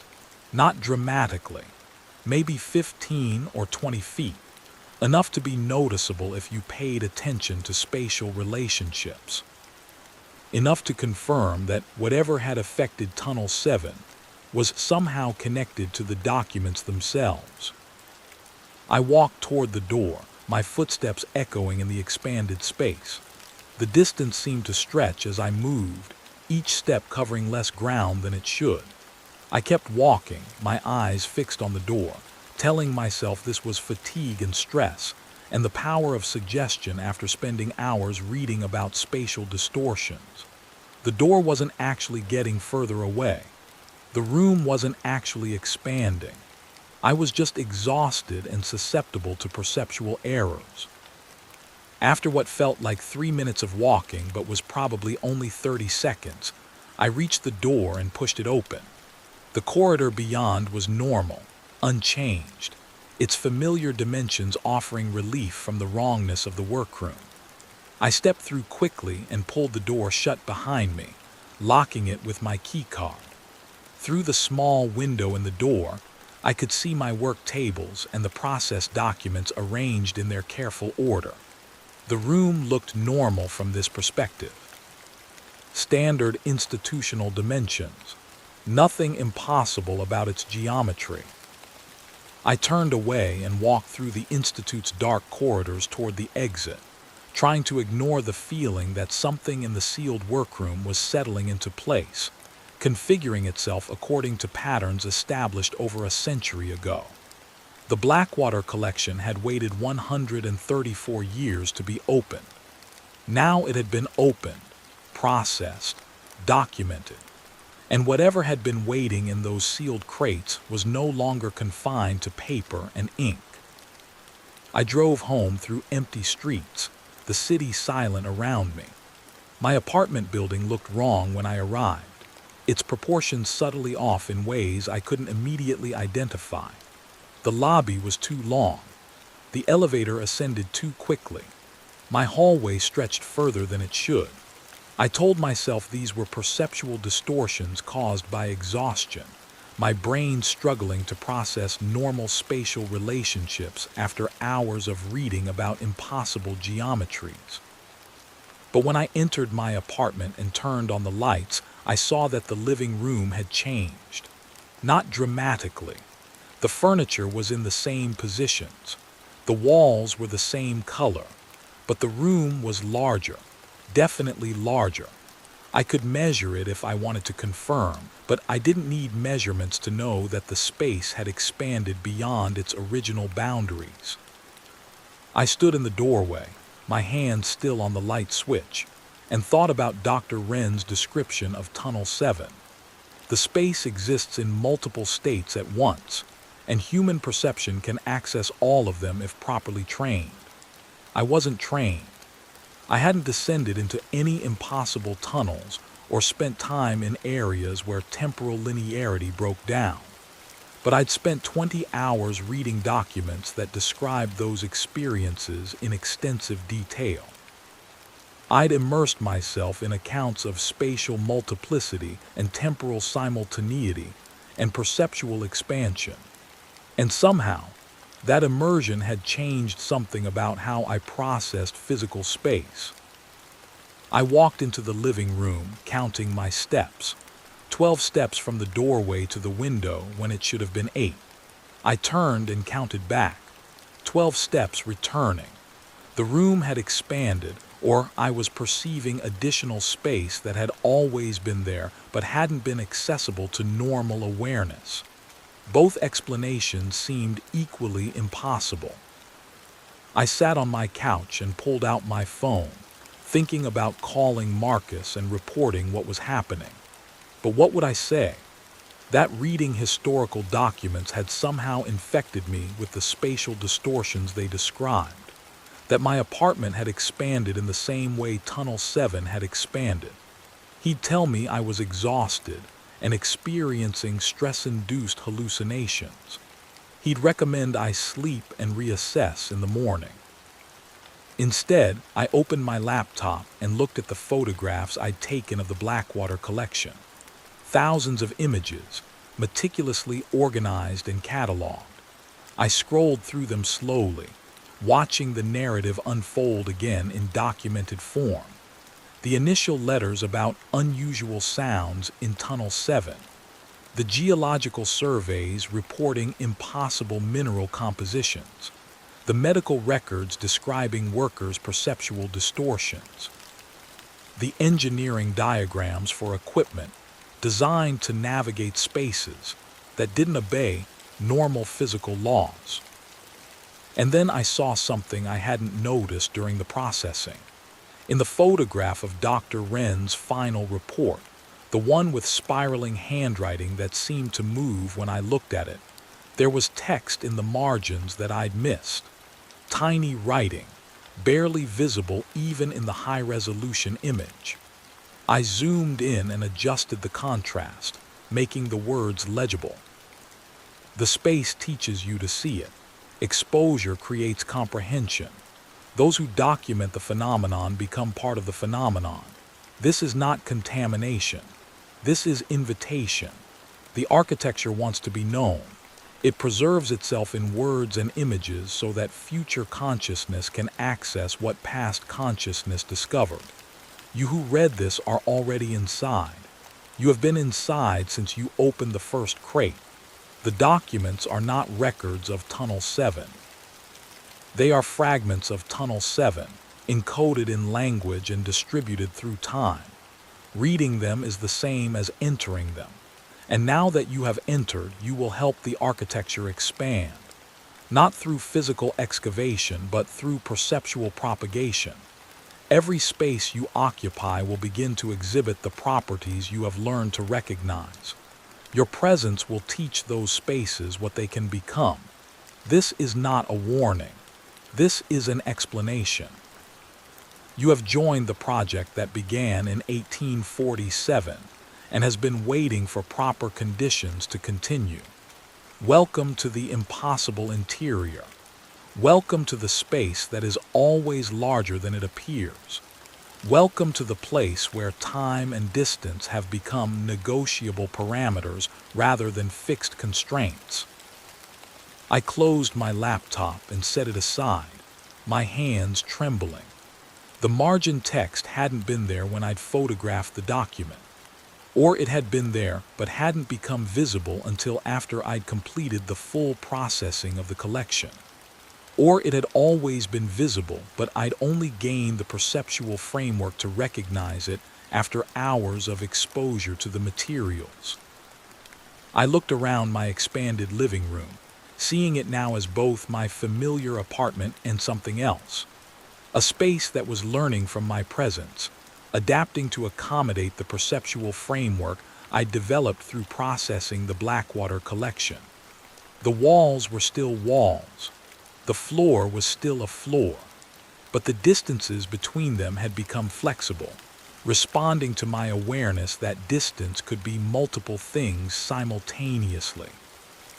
And I understood, with the same certainty that the Blackwater workers must have felt, that this was permanent.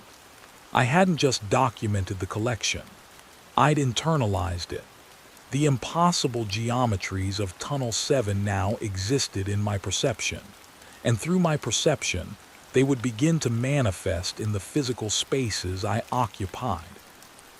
I thought about going back to the Institute in the morning, reporting what had happened, asking for help or treatment or some way to reverse the process.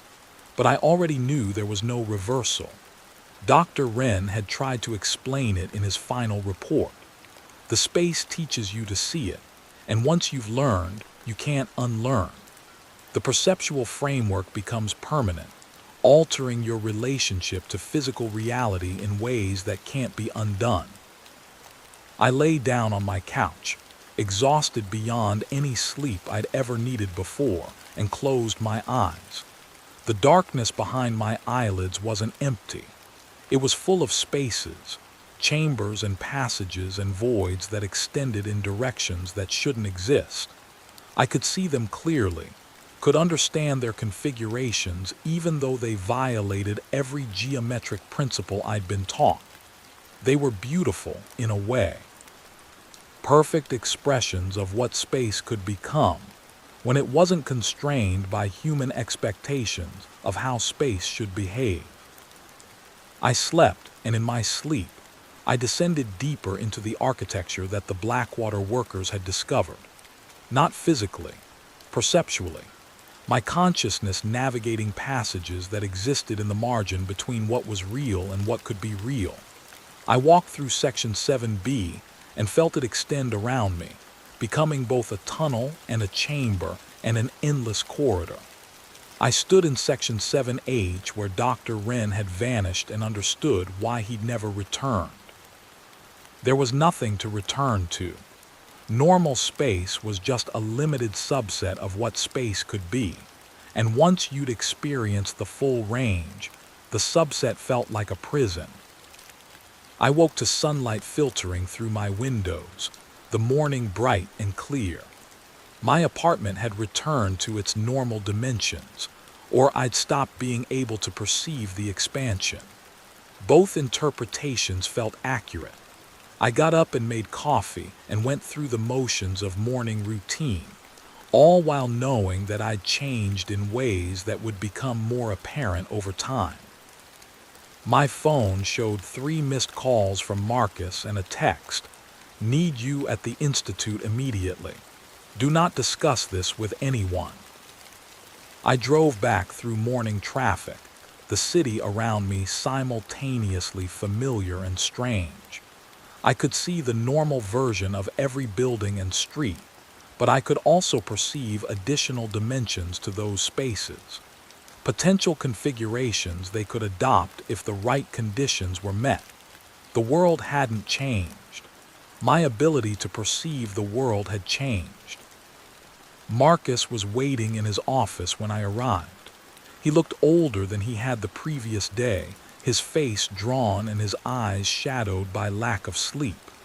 "Close the door," he said. I did, and stood facing him across his desk. "Your workroom," he said quietly. "Security tried to enter it this morning to collect the materials. They couldn't. The door opens, but the space beyond doesn't correspond to the room anymore. They can see your work tables and the documents, but walking toward them doesn't bring them closer. The room has become something else." "I know," I said. "How do you know?" "Because my apartment changed last night. The same thing that happened to Tunnel 7 is happening to spaces I occupy. The documents taught me how to perceive dimensional multiplicity, and now that perception is affecting physical reality." Marcus nodded slowly, as if this confirmed something he'd expected. The Meridian Trust didn't hire us to preserve the collection. They hired us to continue the work the Blackwater mining concern started.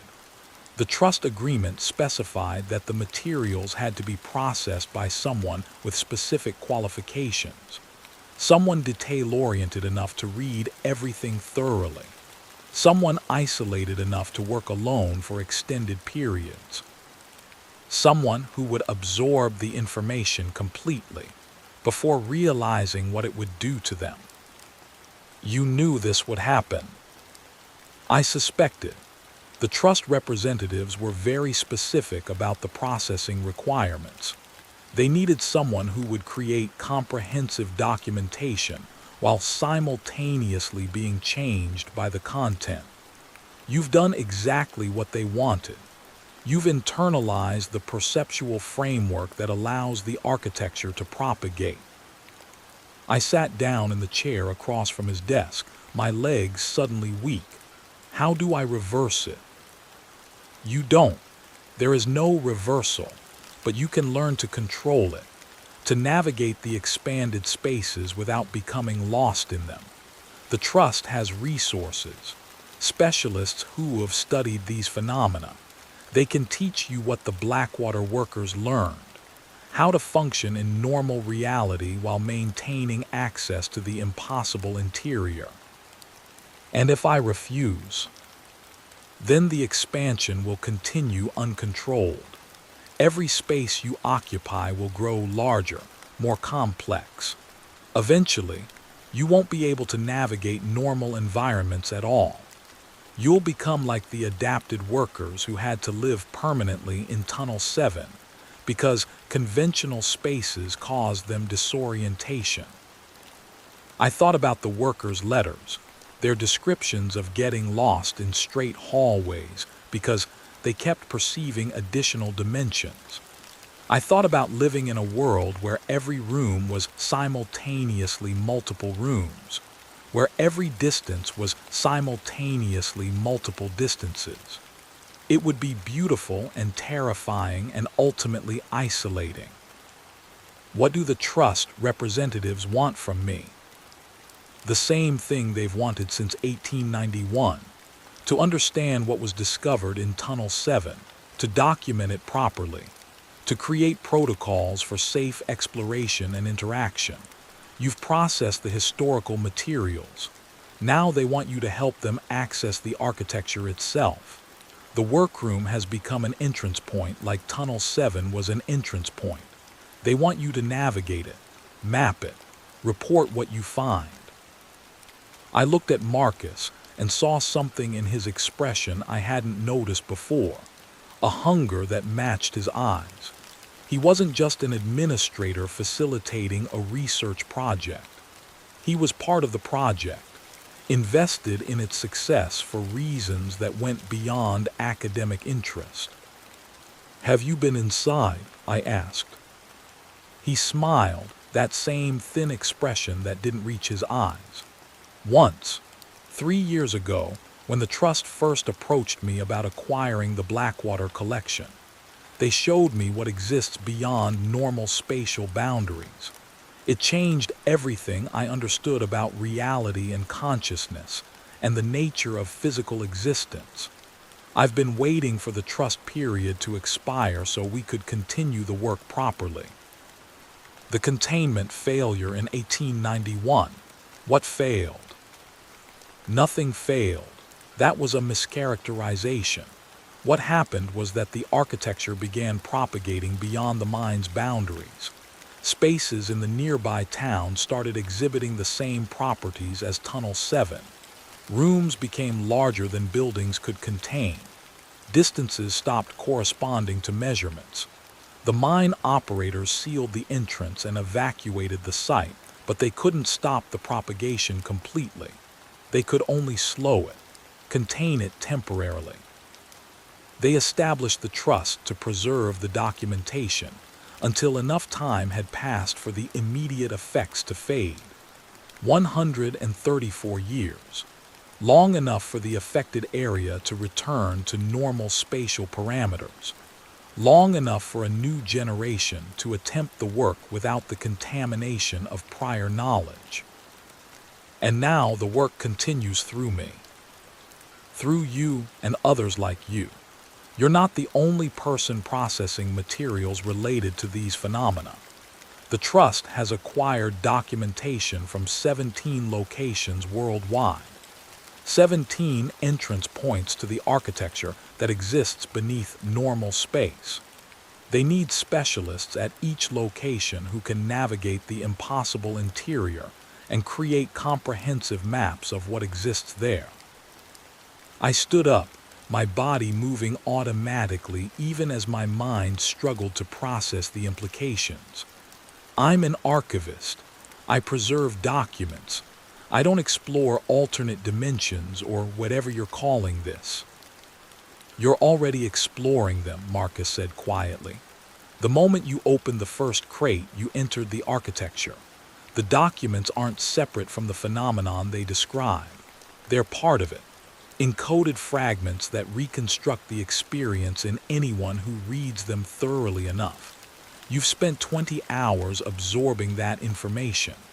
You've internalized the perceptual framework. You're already inside Iris. The only question is whether you navigate it consciously with guidance, or stumble through it alone until it consumes you completely. I walked to his window and looked out at the Institute's grounds. The parking lot appeared normal from this height, cars arranged in neat rows, the access road cutting through the landscape in a straight line. But I could also perceive other configurations. The parking lot extending infinitely in directions that shouldn't exist. The access road looping back on itself through temporal as well as spatial dimensions. The forest beyond containing chambers and passages that had nothing to do with trees and earth. What happens to the people who can't learn to control it? I asked. Some adapt, some don't. The ones who don't eventually lose the ability to function in consensus reality. They perceive too many states simultaneously and can't filter them down to a single coherent experience. The Trust has facilities for those individuals, specialized environments where the architecture is stable enough to be navigable even for people who have lost their perceptual anchors. Facilities, I repeated. You mean institutions. You mean asylums for people who have been driven mad by exposure to impossible geometry. I mean research centers where people who have expanded beyond conventional perception can continue their work in supported environments. The language you use matters less than the reality of what those places provide. I turned from the window to face him. I want to see the workroom. That's not advisable yet. You need training first, understanding how to navigate transitional spaces before you attempt to enter fully manifested architecture. I want to see what I created by processing those documents. Marcus studied me for a long moment, then nodded. I'll take you, but we don't go inside. We observe from the threshold. If you feel any disorientation or spatial confusion, we leave immediately. We walked through the Institute's corridors toward my workroom, passing offices where early arriving employees were settling into their morning routines. Normal people conducting normal work in normal spaces. I wondered how many of them could sense what had changed in the building overnight. Whether any of them felt the subtle wrongness that now permeated the air, the suggestion that the walls and floors and ceilings were no longer quite as solid as they appeared. When we reached my workroom door, Marcus stopped and pulled a device from his pocket. It looked like a compass, but instead of a single needle pointing north, it had 4 needles arranged in a tetrahedral configuration. Each needle pointed in a different direction, and as I watched, they moved independently of each other, responding to forces I couldn't perceive. Dimensional stability meter, Marcus said. It measures how many spatial states are manifesting in a given location. Normal space registers 1 needle active. Your workroom. He held the device toward the door, and all 4 needles began spinning rapidly, their movements creating complex patterns that hurt to look at directly. Your workroom is manifesting at least 12 distinct spatial configurations simultaneously, possibly more. The meter can only track 4 at once. He returned the device to his pocket and placed his hand on the door handle. Remember, threshold only. We don't enter. He opened the door, and I looked into what had been my workroom. The space beyond the threshold was impossible to describe using conventional spatial language. I could see my work tables, still arranged as I'd left them, covered with the processed Blackwater documents. But the tables existed in multiple positions simultaneously, arranged in configurations that violated basic geometry. Some of them appeared to be floating 20 feet above the floor while simultaneously resting on the ground. Others extended into the distance, receding toward a horizon that shouldn't exist inside a room that was originally 40 feet deep. The walls were still visible, but they curved and intersected in ways that created angles that couldn't exist in three-dimensional space. I could see all four walls at once from my position in the doorway, even though that should have been impossible. Each wall led to a different distance, creating a room that was simultaneously intimate and vast. And throughout the space, I could see passages, tunnels extending from the workroom into darkness that felt both empty and full. Some of them appeared to descend, others ascended. Still others moved in directions that my brain interpreted as sideways, but which were actually orthogonal to any axis I could normally perceive. Section 7A, Marcus said quietly, pointing to one of the descending passages. That corresponds to the earliest section of Tunnel 7, based on the chronology of the documents you processed. Each passage represents a different phase of the Blackwater excavation. The architecture has reconstructed itself here using your documentation as a template. I could feel the pull of those passages, an attraction that had nothing to do with physical force and everything to do with perceptual curiosity. They wanted to be explored. Or rather, I wanted to explore them. Wanted to understand what existed in those impossible depths. The documents had described the experiences, but description wasn't the same as direct knowledge. How far do they go? I asked. We don't know. No one's mapped the full extent of any entrance point. The passages seem to be infinite, or at least they extend beyond any distance we've been able to measure. Some researchers theorize that all the entrance points connect to the same underlying architecture, that Tunnel 7 in Vermont and the other 16 locations worldwide are just different access routes to a single vast structure that exists beneath consensus reality. What built it? Unknown. The architecture predates human civilization. The Blackwater workers didn't create it. They just found a natural opening and began excavating, not realizing they were accessing something that had been there for potentially millions of years, or longer. Time doesn't work consistently in the deep sections, so dating the structure's age is problematic. I stared into the transformed workroom, watching the passages shift and reconfigure. They weren't static. They moved in response to observation, adapting their configurations based on who was looking at them. I could see them reacting to my presence, certain tunnels becoming more prominent while others faded into the background. They're responding to me, I said. Yes, the architecture is partially sentient, or it interfaces with consciousness in ways that create the appearance of sentience. It shows different observers different configurations based on their perceptual frameworks and knowledge base. You've processed the Blackwater documentation, so the architecture is showing you the tunnels described in those documents. Someone else looking into this room would see different passages corresponding to their own understanding of the phenomenon. A movement in one of the deeper passages caught my attention. Something was there, in the darkness beyond the workroom's distorted space, not close enough to identify clearly, but present, moving with purpose. I felt my heart rate accelerate, my body responding to a threat my conscious mind hadn't fully processed. There's something inside, I said. Marcus pulled me back from the threshold and closed the door. Yes, the architecture isn't empty. It contains inhabitants, entities that exist naturally in those impossible spaces. They're not hostile exactly, but they don't operate according to human psychology or motivation.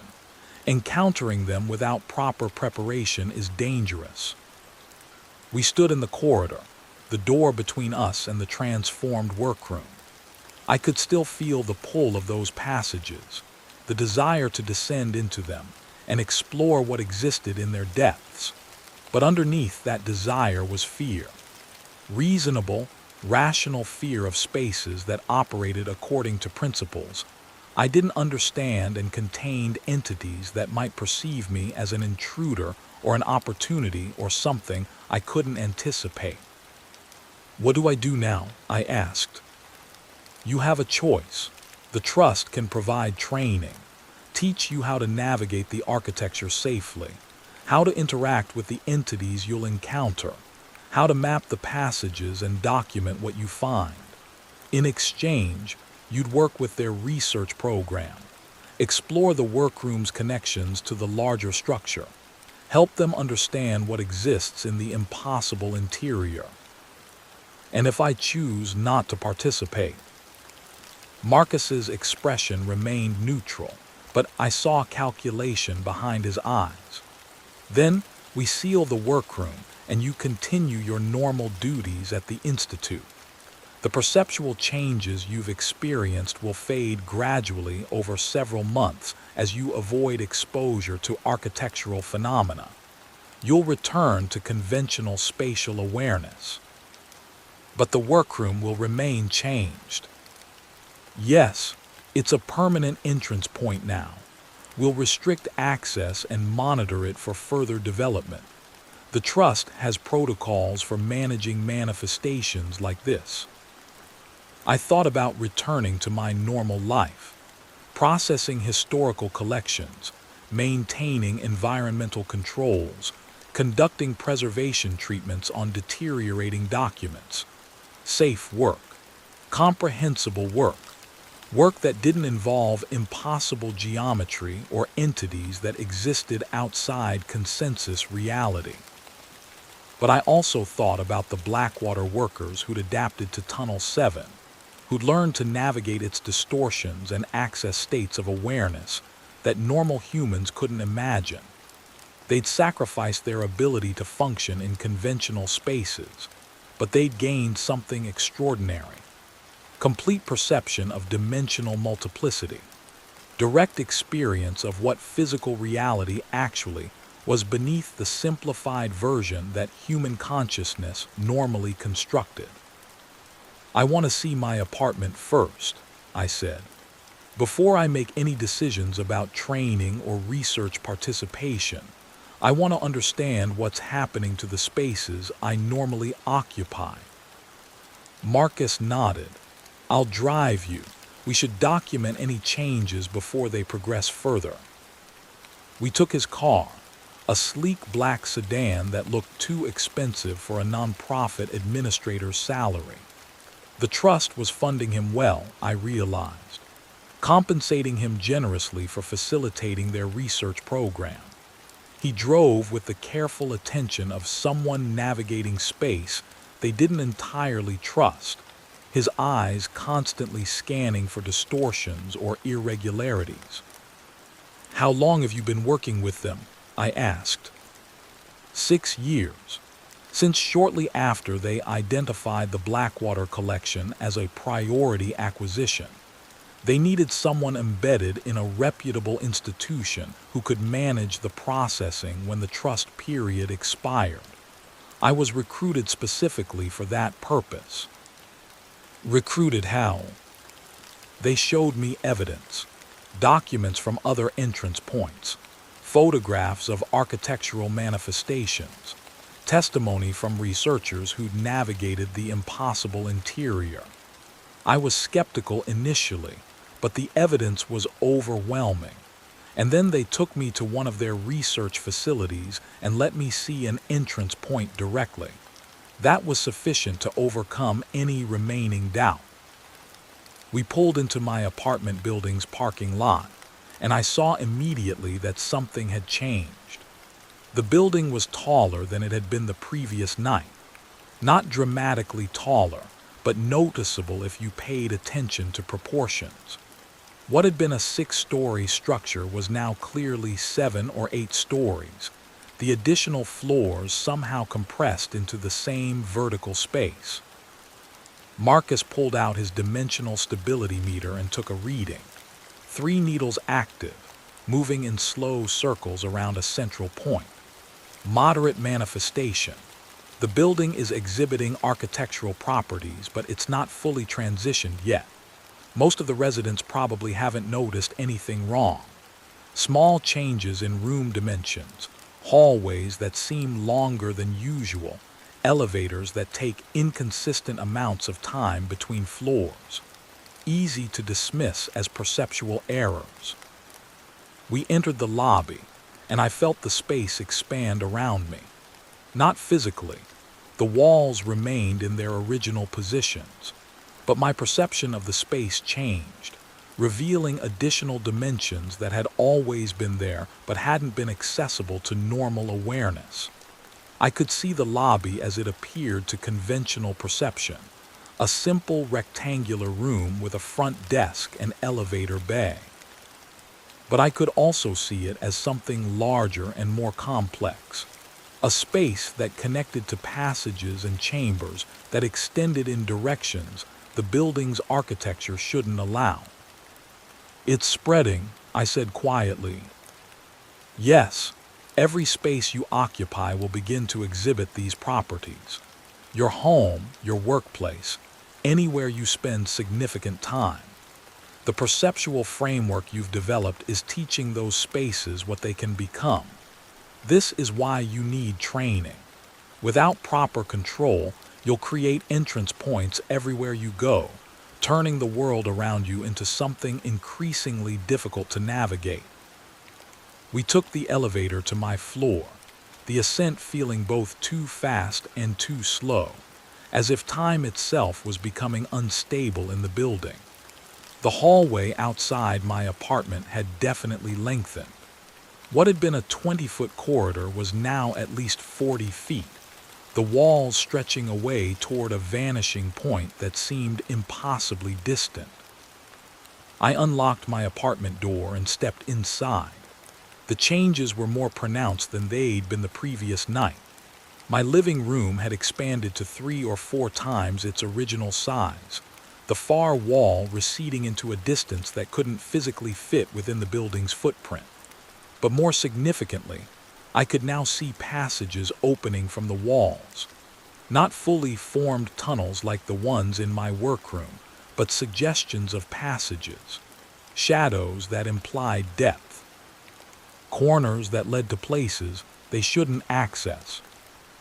Marcus moved through the space with his stability meter, taking readings from different positions. The manifestation is accelerating.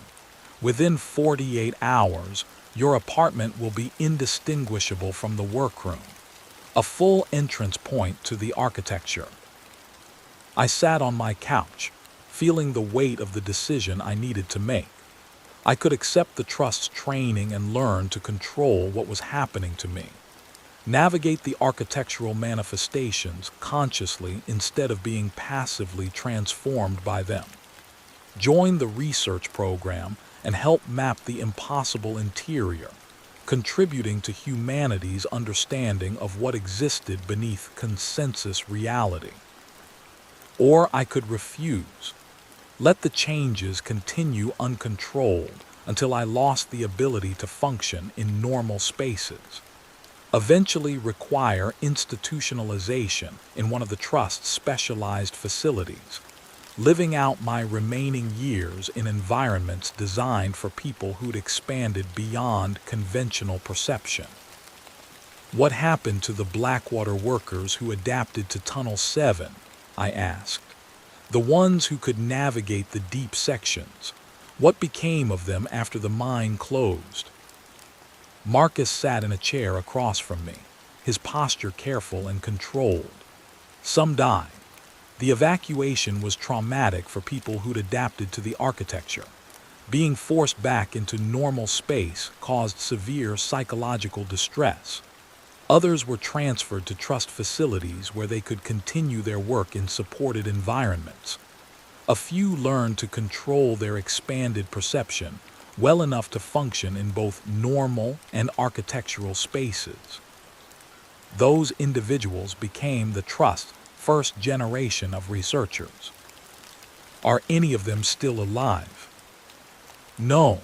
The youngest died in 1967, but their documentation formed the foundation of the Trust's research protocols. Everything we know about navigating the architecture comes from the knowledge those adapted workers developed over decades of exploration. I looked around my transformed apartment, seeing it as both my home and an entrance to something vast and incomprehensible. The choice wasn't really a choice. I'd internalized the Blackwater documentation too thoroughly to return to conventional perception. The question was whether I navigated the consequences consciously or let them consume me. "I'll accept the training," I said. Marcus nodded, pulling out his phone. "I'll contact the trust representatives. They'll want to begin immediately.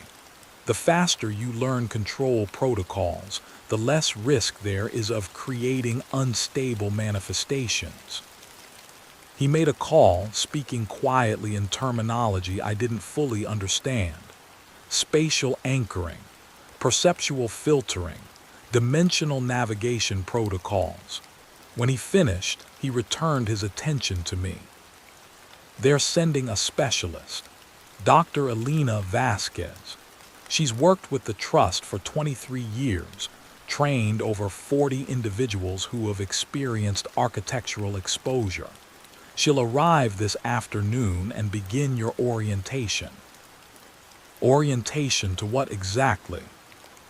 The fundamentals of dimensional awareness, how to perceive multiple spatial states without losing coherence, how to navigate passages that don't follow linear geometry, how to interact safely with entities that exist in the architecture.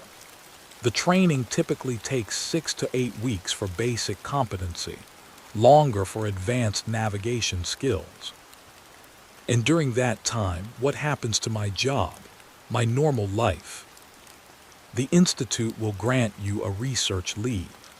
The Trust compensates for lost wages and provides housing if needed, though most trainees prefer to remain in their own spaces while learning to control the manifestations there.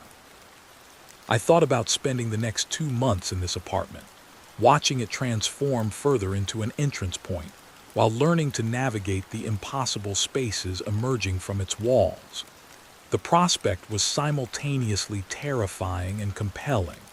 I'd always been drawn to archives because they preserved knowledge that would otherwise be lost to time. The architecture represented knowledge on a scale I'd never imagined. Infinite passages containing information about the nature of reality itself. Will I still be able to function normally after the training? Most people learn to toggle between conventional and expanded perception. You'll see normal space as normal most of the time, accessing the architectural awareness only when you choose to. It becomes a skill like any other, difficult at first, then gradually intuitive. Marcus's phone buzzed with a message. He read it and stood. "Dr. Vasquez is 40 minutes away. She recommends you prepare by gathering any documentation you have about your experiences. Notes, photographs, observations about the changes you've noticed. The more information she has about your specific manifestation patterns, the more effectively she can tailor the training." After he left, I sat alone in my expanding apartment and compiled my documentation. The photographs from the Blackwater collection on my laptop, the notes I'd made during processing, my observations about the workroom's transformation and the changes to my apartment. I organized everything chronologically, creating a comprehensive record of my exposure to the architectural phenomenon. While I worked, I kept noticing movement in the passages emerging from my walls, shadows shifting in the implied depths, suggestions of presence without clear form. The entities Marcus had mentioned, perhaps, or maybe just the architecture itself responding to my attention, configuring passages that would be most relevant to my current perceptual framework.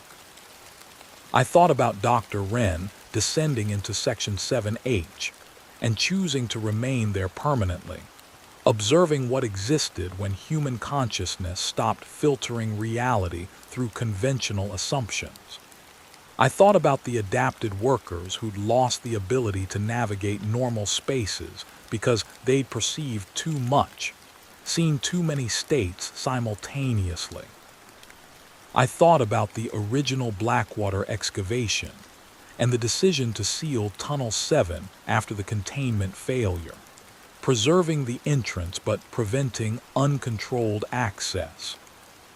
And I thought about myself, an archival preservation specialist who'd spent her career protecting historical documents, now transformed into something else, an explorer of impossible spaces, a navigator of dimensional multiplicity, a person who would never again see reality in simple, singular terms. Dr. Elena Vasquez arrived precisely when Marcus had predicted, her appearance unremarkable except for the way she moved through space, fluid and confident, as if she perceived the world in configurations that made navigation effortless. She was in her late 50s, with gray-streaked dark hair pulled back in a practical bun, wearing clothes that looked designed for functionality rather than fashion. "Iris," she said, extending her hand. "I'm Alina. May I come in?" I shook her hand and stepped aside. She entered my apartment and immediately began studying the space, her eyes tracking patterns I couldn't identify. She pulled out a device similar to Marcus's stability meter but more complex, with multiple displays showing data I didn't recognize. "Moderate progression," she said, reading the displays. "You're manifesting at a rate consistent with sustained exposure to high-quality documentation. The Blackwater collection was particularly concentrated, so this level of transformation is expected." She turned to me, her expression assessing but not unkind. "How are you feeling, physically and psychologically?" "Disoriented, uncertain, but not panicked." "Good. Panic is the primary obstacle to developing control. The architecture responds to consciousness, and anxiety creates unstable configurations. Your ability to remain calm despite these dramatic changes suggests you'll adapt well to the training." She sat on my couch and gestured for me to join her. "Before we begin formal instruction, I need to explain what you're experiencing in terms that will help you contextualize the phenomenon. The architecture isn't supernatural or alien in the science fiction sense. It's a natural feature of physical reality that exists beneath the simplified version human perception normally constructs. Think of consensus reality as a low-resolution image. Most people see the world in that simplified form because our brains have evolved to filter out information that isn't immediately relevant to survival. But the full-resolution version is always there, containing dimensions and configurations that our standard perceptual apparatus can't process. The Blackwater documentation taught me to see higher resolution." "Exactly. By immersing yourself in detailed descriptions of the architecture, you've trained your perceptual system to recognize patterns it normally filters out. That recognition has become permanent. You can't unsee what you've learned to see, but you can learn to control how much resolution you're accessing at any given time. That's what the training provides. Techniques for toggling between different levels of perceptual detail." She pulled out a tablet and showed me a diagram. It depicted human consciousness as existing in layers, with normal waking awareness at the surface and deeper levels of perception beneath. Most people operate exclusively in the surface layer. The architecture exists primarily in the deeper layers. Your blackwater exposure has created connections between the layers, allowing information from the depths to reach your conscious awareness. We're going to strengthen those connections while also teaching you how to regulate the information flow. Too little, and you lose access to the architecture entirely. Too much, and you become overwhelmed by perceptual multiplicity. Over the next several hours, Alina walked me through the fundamentals of dimensional awareness. She taught me breathing techniques that helped stabilize my perception, allowing me to observe the architectural manifestation without becoming disoriented. She showed me how to focus my attention in ways that made specific spatial configurations more or less prominent. She explained the importance of maintaining anchors in consensus reality, familiar objects or locations that provided reference points when navigating impossible spaces. Biggest mistake new navigators make is trying to understand the architecture using conventional spatial logic, she said. You see a passage extending from your wall, and you think it must lead somewhere physically adjacent to your apartment.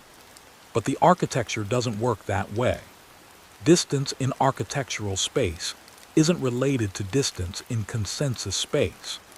A passage might connect your apartment to locations thousands of miles away, or to places that don't exist in normal geography at all.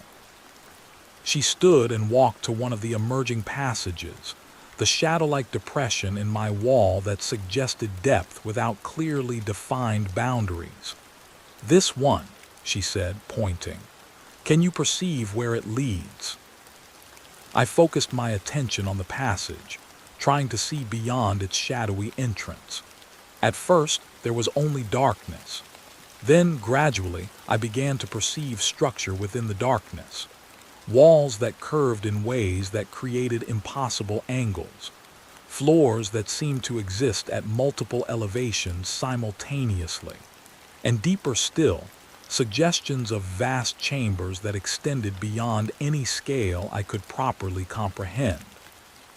It goes down, I said, like Tunnel 7 descending into the mountain. Yes, though there's no literal mountain beneath your apartment. The passage connects to the architecture's deeper structures, which often manifest as descending configurations. Depth seems to be a universal organizing principle in the impossible interior.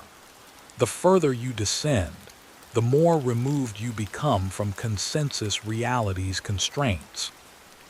Have you descended into the deep sections?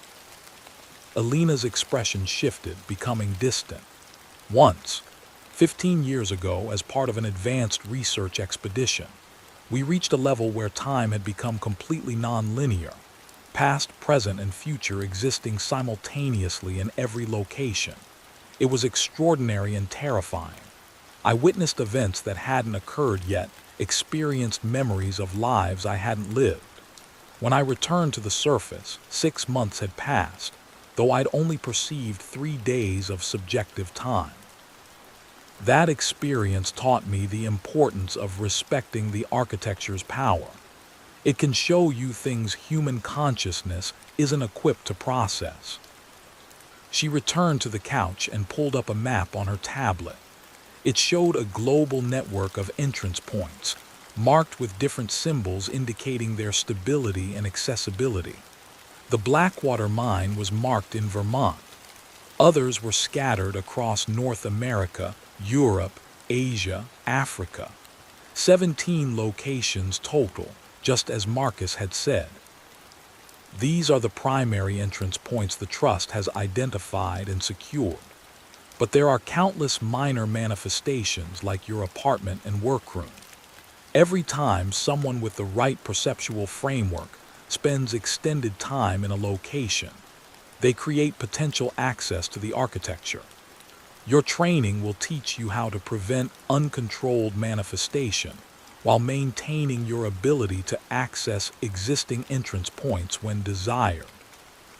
What about the entities? I asked. Marcus said the architecture contains inhabitants. Elena nodded slowly. Yes, though inhabitants may not be the right term. The entities we've encountered don't seem to live in the architecture in the way we live in our homes. They're more like expressions of the architecture itself, consciousness that emerges from impossible geometries the way human consciousness emerges from neural networks.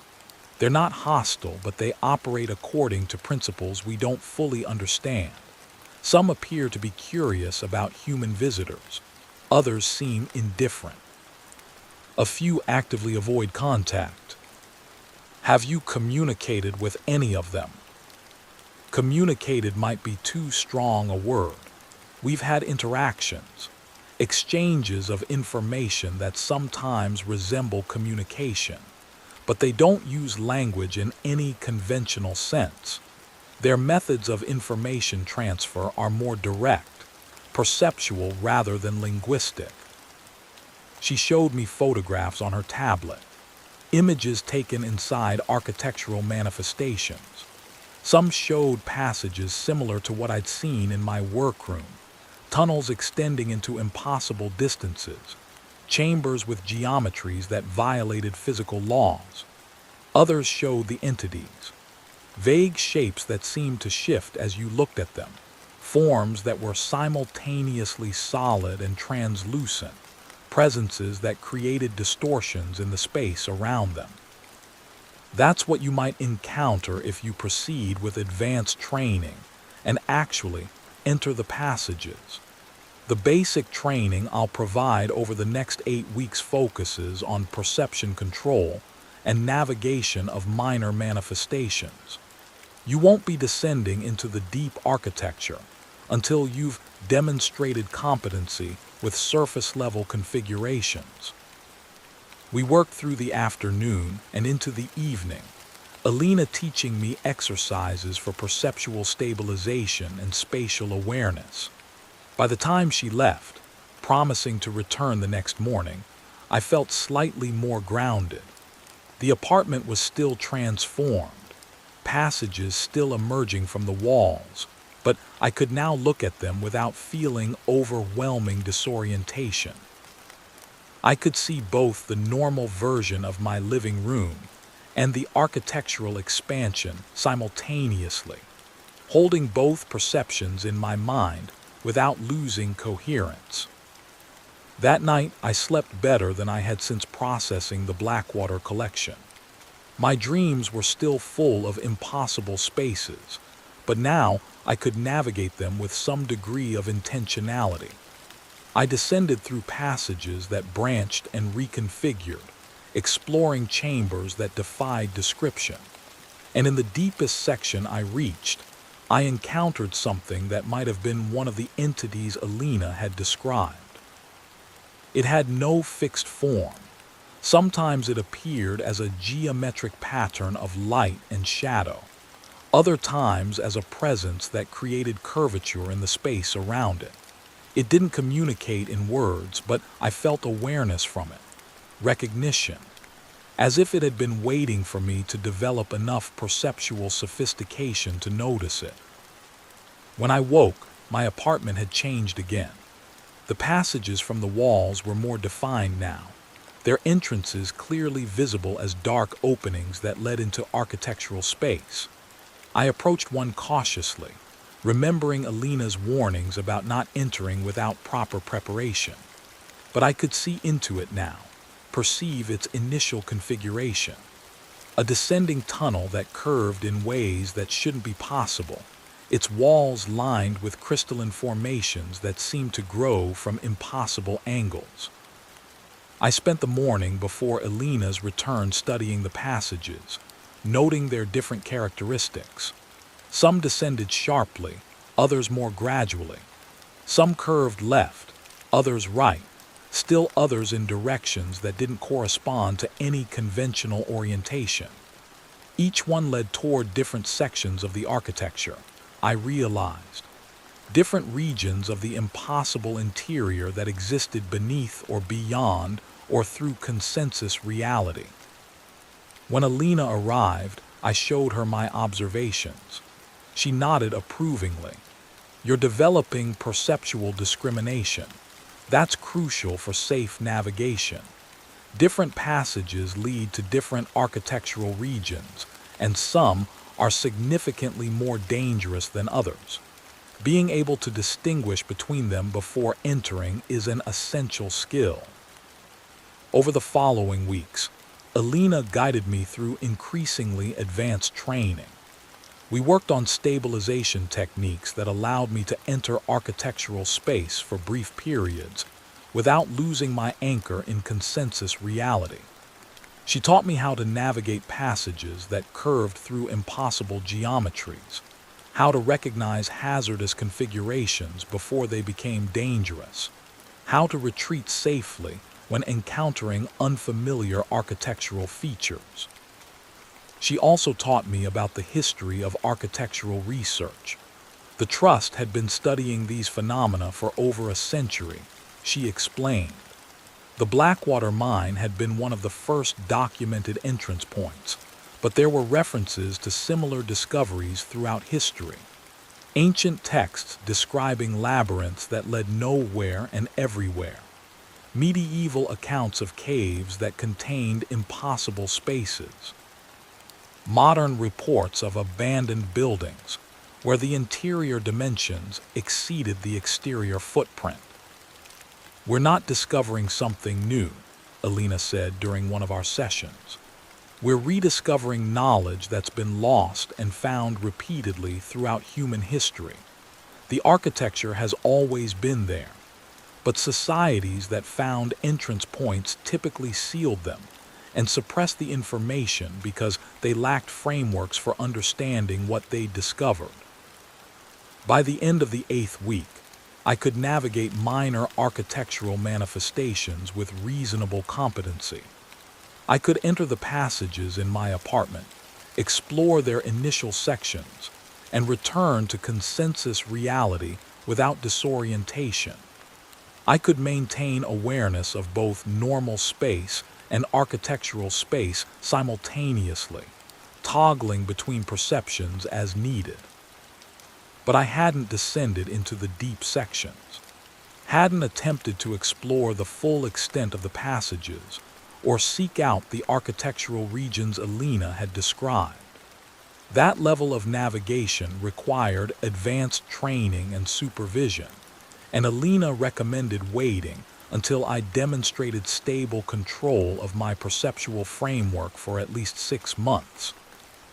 The deep architecture changes people, she said during our final training session.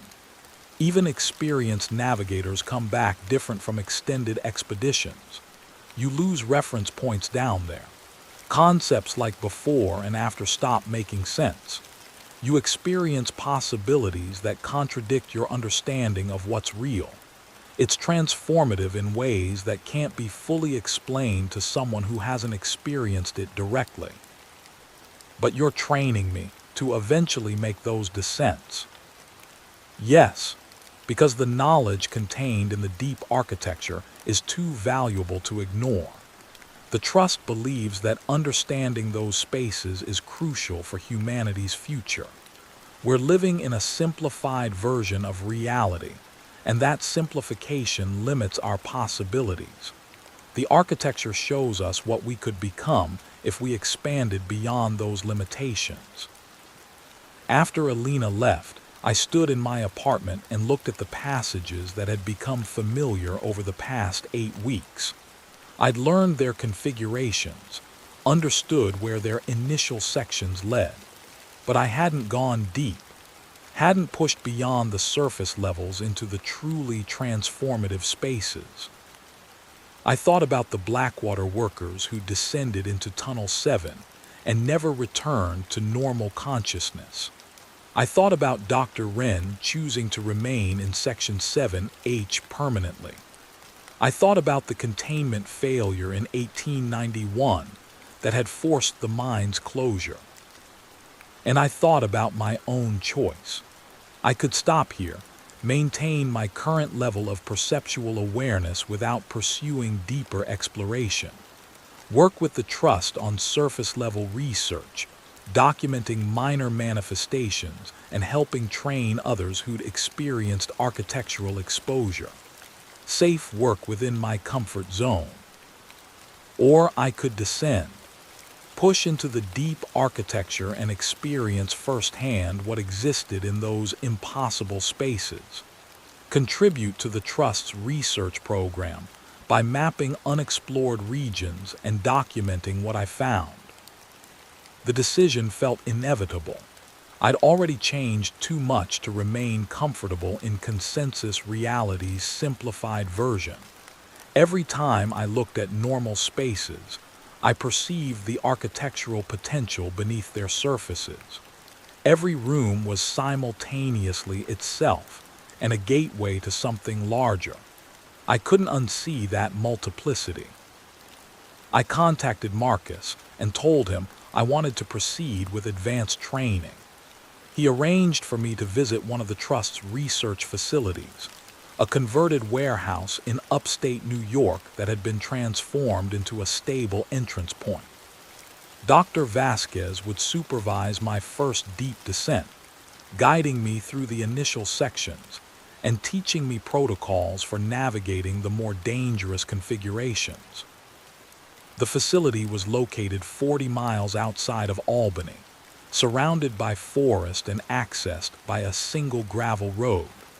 From the exterior, it looked like an abandoned industrial building. Inside, it was something else entirely. The warehouse's interior had been expanded to accommodate architectural manifestations across multiple floors and wings that shouldn't fit within the original structure. Passages extended from the walls at regular intervals, marked with numbered placards that corresponded to maps of the known architectural regions. Alina met me in the facility's main chamber, a vast space where the ceiling appeared to be simultaneously 20 feet high and infinitely distant. Other researchers moved through the space, checking equipment and consulting maps. Some were preparing to enter passages. Others were returning from explorations, their expressions distant and thoughtful in ways I recognized from my own early experiences with architectural exposure. "Welcome to Forward Station Alpha," Alina said. "This is the Trust's primary research facility for North American architectural studies. We maintain stable entrance points to 17 different architectural regions from this location. You'll begin with Region 4, which exhibits moderate spatial distortion but stable temporal properties. It's considered the safest deep environment for initial descents." She led me to a passage marked with a blue placard showing the number 4. Unlike the passages in my apartment, this one was fully manifested and clearly defined.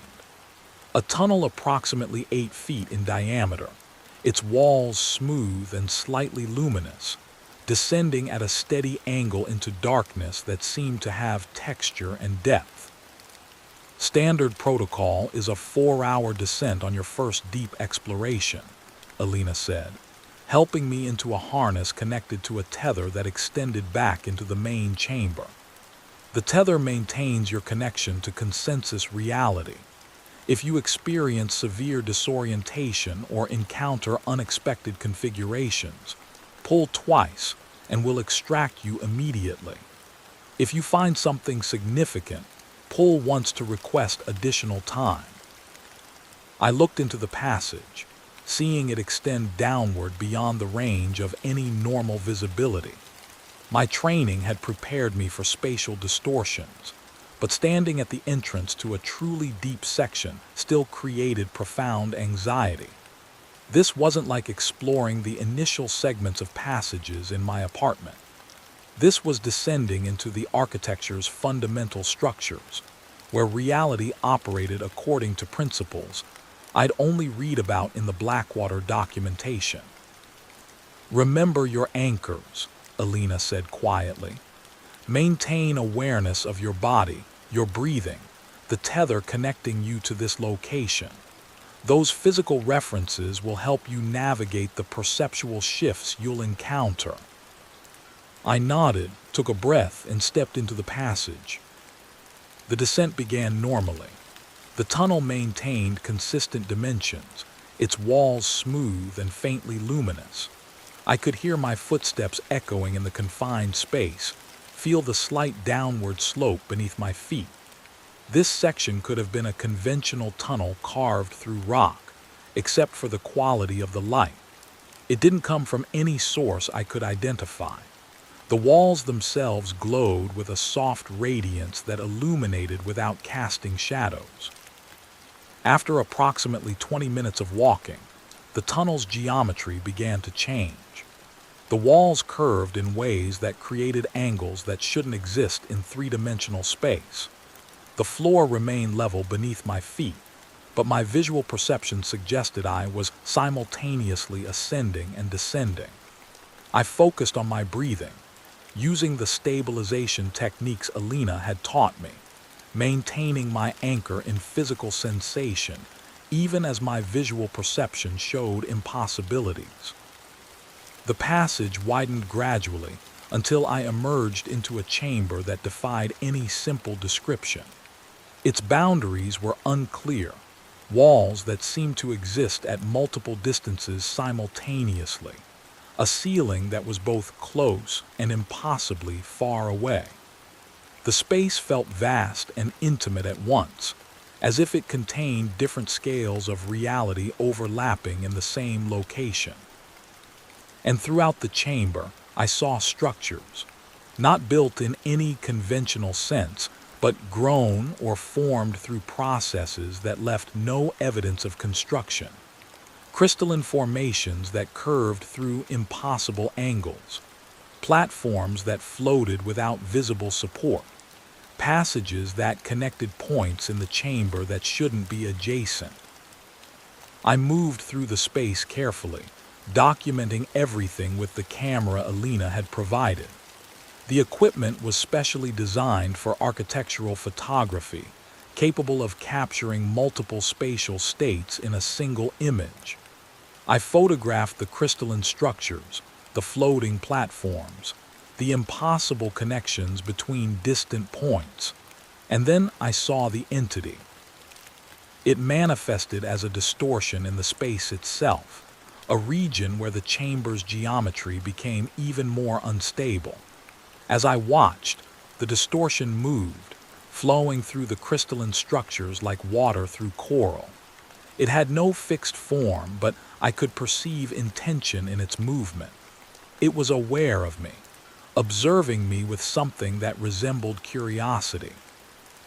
I remembered Alina's instructions about entities. Don't approach directly. Don't make sudden movements. Maintain calm awareness and allow them to initiate contact if they choose to. I stood still, my heart racing despite my efforts at control, and watched the entity circulate through the chamber. After several minutes, it approached. The distortion moved closer until it occupied the space directly in front of me, perhaps 6 feet away. I could feel it now, not as a physical presence but as a perceptual one. It was examining me, processing my nature through methods I couldn't comprehend. Then, without warning, information flooded into my mind. Not words or images exactly, but direct knowledge transfer. I understood suddenly that the entity had been in this chamber for an incomprehensible duration, that it perceived time not as a sequence, but as a landscape, all moments existing simultaneously and accessible from any position.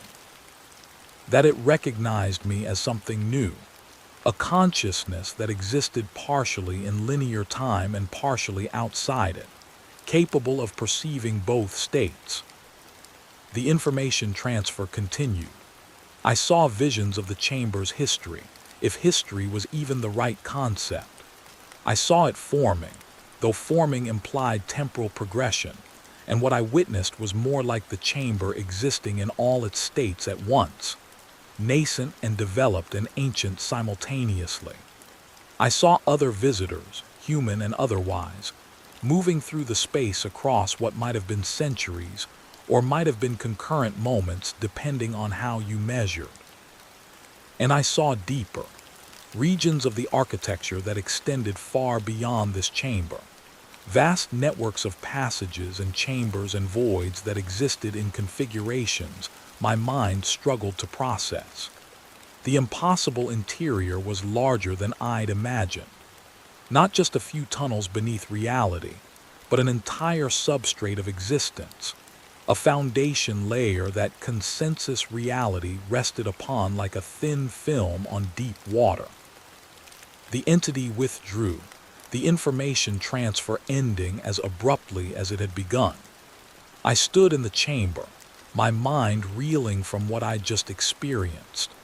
My camera had continued photographing automatically throughout the encounter, capturing images that I knew wouldn't adequately represent what had occurred but might at least provide some evidence. I checked the time on my equipment. 3 hours and 47 minutes had elapsed since I'd entered the passage. I had 13 minutes remaining in my authorized exploration window.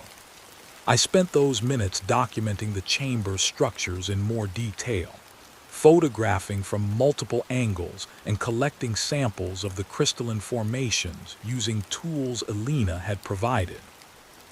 When the 4-hour mark arrived, I returned to the descending tunnel and began the ascent back to the facility. The journey up felt shorter than the descent, though my equipment's chronometer indicated both directions had taken equal time. My perception of duration had become unreliable in the architectural space. Alina was waiting at the passage entrance when I emerged. She helped me out of the harness and immediately began assessing my condition. Pupils responsive, coherent speech, stable motor control. "How do you feel?" she asked. "Changed," I said. It was the only word that felt accurate. "That's normal. First deep descents are transformative. Come with me to the debrief room. We'll review your documentation and process the experience while it's still fresh."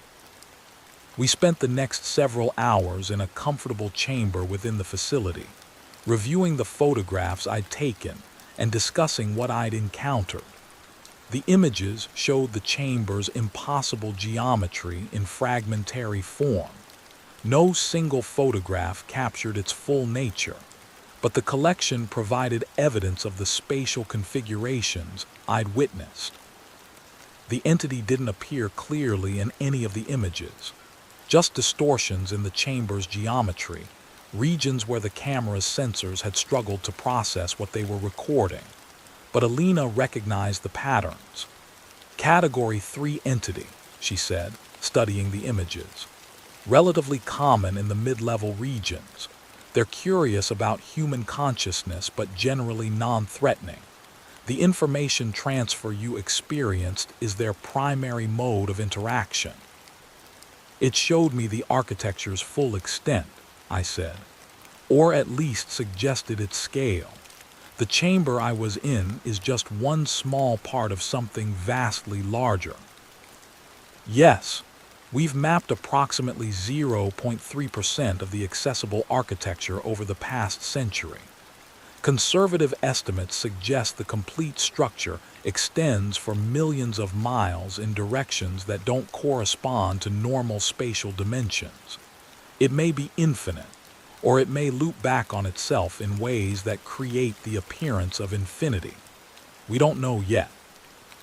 She showed me maps the Trust had compiled, comprehensive charts of known architectural regions, organized by depth level and stability rating. The maps extended across dozens of pages, each one documenting passages and chambers and connections that researchers had explored and recorded. It was impressive documentation, the accumulated knowledge of a century of research. But compared to what the entity had shown me, the true scope of the architecture's extent, these maps were barely a beginning. Humanity had found a few entrance points to something incomprehensibly vast, and we'd barely scratched the surface of understanding what we discovered. "What's the deepest anyone has descended?" I asked. Alina's expression became somber. Dr. Heinrich Vollmer reached level 37 in 1983. That's the furthest confirmed descent. He was down there for 16 days by facility chronology. When he returned, he'd subjectively experienced 11 years. He was psychologically stable but profoundly changed. He spent the remaining 3 years of his life documenting what he'd seen, but his descriptions became increasingly abstract. By the end, he was writing in a symbolic language he'd invented, because conventional words couldn't express what he needed to communicate. Did he identify what exists at the deepest levels? He called it the source architecture, the fundamental structures that generate all the higher-level manifestations we explore. According to his documentation, the passages and chambers we navigate are just surface expressions of something more basic, a substrate of pure geometric potential that reality draws upon to construct physical space. He theorized that by accessing the source architecture directly, it might be possible to alter the parameters of consensus reality itself. That sounds dangerous. It is, which is why the Trust restricts deep descents to researchers with extensive experience and demonstrated stability. You're years away from being authorized for anything below level 10. We continued the debrief through the evening, Alina asking detailed questions about every aspect of my descent, the passages changing geometry, the chamber's specific configurations, the entity's appearance and behavior, the content of the information transfer. She recorded everything meticulously, adding my observations to the Trust's collective database of architectural knowledge. By the time we finished, I was exhausted in ways that went beyond physical fatigue. My perception had been stretched to accommodate experiences my brain wasn't designed to process. I needed time to integrate what I'd learned, to let my consciousness adapt to the expanded framework the entity had imposed on it. Alina drove me back to my apartment, now maintained by the Trust as a minor entrance point for my personal research. The drive took 2 hours through dark rural roads and small towns that looked empty and quiet in the late evening. We didn't speak much. Alina seemed to understand that I needed silence to process the day's experiences. When we arrived at my building, I noticed that the additional floors had become more pronounced. The structure was now clearly 9 or 10 stories tall, though it maintained the same footprint as the original 6-story building. Other residents apparently hadn't noticed or had rationalized the changes as perceptual errors. Human consciousness was remarkably good at dismissing evidence that contradicted established understanding. I thanked Alina and entered the building. The lobby had expanded further, its dimensions now substantially larger than the original space. The elevator ascended smoothly but took longer than it should have, as if traveling through additional floors that didn't exist in the building's official layout. My apartment had continued manifesting during my absence. The passages from the walls were now fully formed tunnels, their entrances clearly defined and accessible. I could see into them easily, perceive their initial configurations and the directions they led. They were invitations, I realized, access points to architectural regions that corresponded to my specific perceptual framework and knowledge base. I was too tired to explore them tonight, but I knew I would eventually. The descent into Region 4 had given me direct experience of what existed in the architectural depths. That knowledge created hunger for more. Understanding what the entity had shown me, the true scale of the impossible interior, made the prospect of surface-level existence feel constrained and limited. I made tea and sat at my kitchen table, looking at the passage that had opened from what used to be a blank wall beside my refrigerator. Its tunnel descended at a gentle angle, curving out of sight after about 20 feet. I could perceive that it led to a chamber similar to the one I'd explored at Forward Station Alpha. Different specific configurations, but the same general category of architectural space. My phone buzzed with a message from Marcus. "Elena reports successful first descent. Congratulations. The Trust is pleased with your progress. When you're ready to discuss next steps, let me know." Next steps: further descents into deeper regions, more encounters with entities, expanded mapping of unexplored architectural areas, potentially years of research contributing to humanity's understanding of the substrate reality that existed beneath consensus perception. I thought about the Blackwater workers who'd made similar choices a century and a half ago, who descended into Tunnel 7 knowing it was dangerous, but compelled by the need to understand what existed in those impossible depths. Some had died. Others had been transformed beyond their ability to function in normal society. A few had adapted successfully, learning to navigate both architectural and consensus reality. I was following their path, I realized, making the same essential choice they'd made, prioritizing knowledge over safety, understanding over comfort. The human drive to explore and comprehend was stronger than the reasonable fear of what that exploration might cost.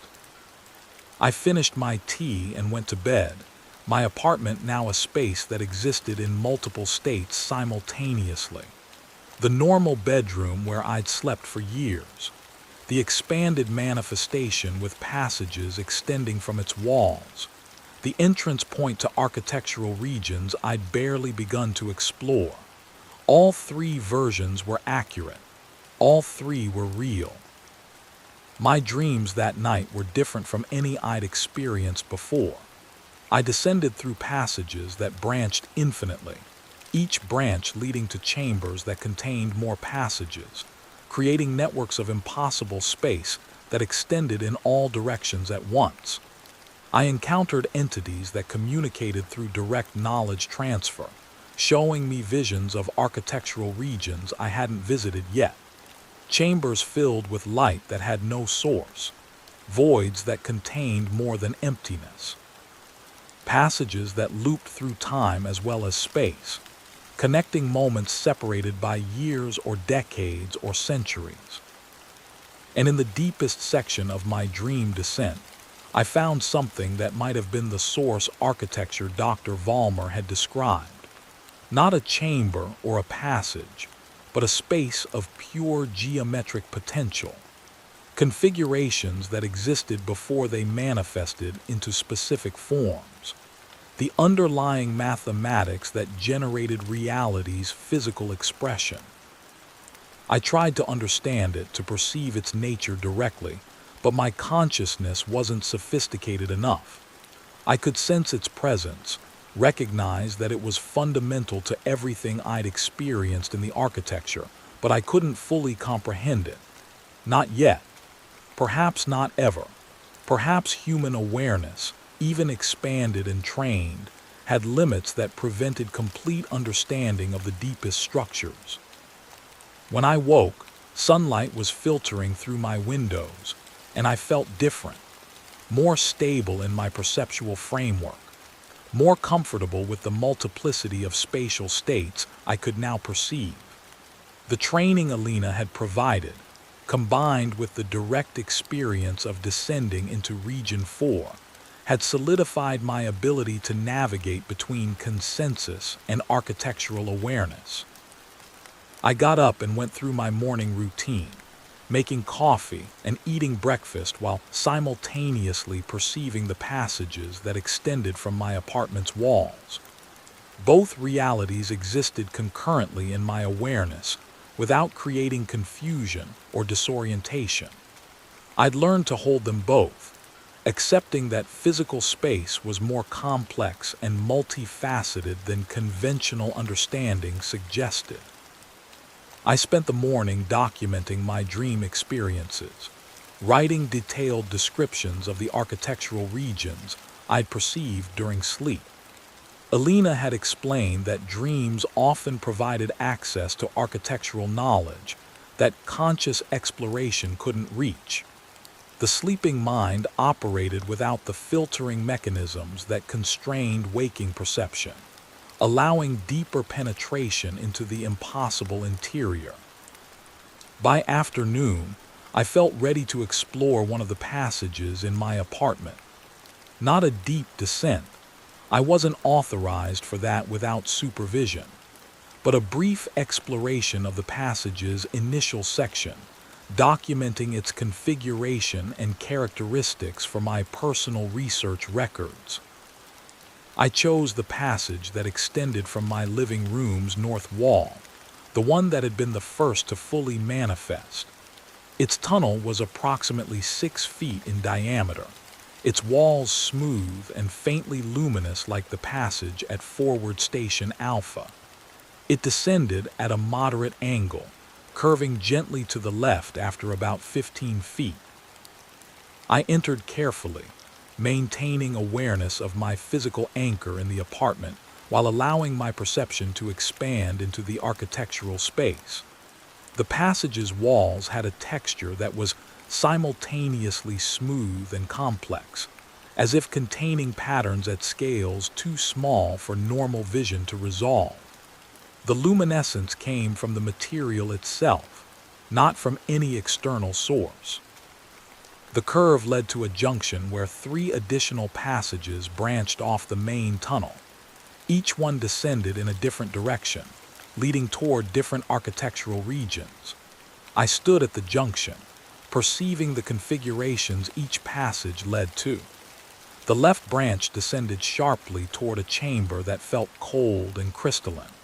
The center branch maintained a moderate slope toward a region of ambient warmth and flowing geometries. The right branch curved upward, which seemed contradictory since I was already below my apartment. But architectural space didn't obey normal directional logic. I chose the center passage and continued descending. The tunnel narrowed gradually until I had to crouch to proceed. Then it opened suddenly into a small chamber, perhaps 20 feet in diameter, its ceiling lost in darkness above. The chamber contained a single structural feature, a platform floating approximately 4 feet off the ground, its surface covered with symbols I didn't recognize. I approached the platform cautiously and examined the symbols more closely. They weren't linguistic in any conventional sense, more like mathematical notations, equations describing geometric relationships. As I studied them, I began to understand that they were instructions, directions for navigating the architectural regions accessible from this chamber. The platform had 5 sides, and each side bore different symbols. I photographed all of them, planning to show the images to Alina during our next session. This kind of notation appeared in various architectural regions she'd mentioned during training. The entities, or perhaps the architecture itself, created these informational markers, though their full meaning was often unclear without extensive study. I spent approximately 30 minutes in the chamber, documenting its features and the symbols on the platform.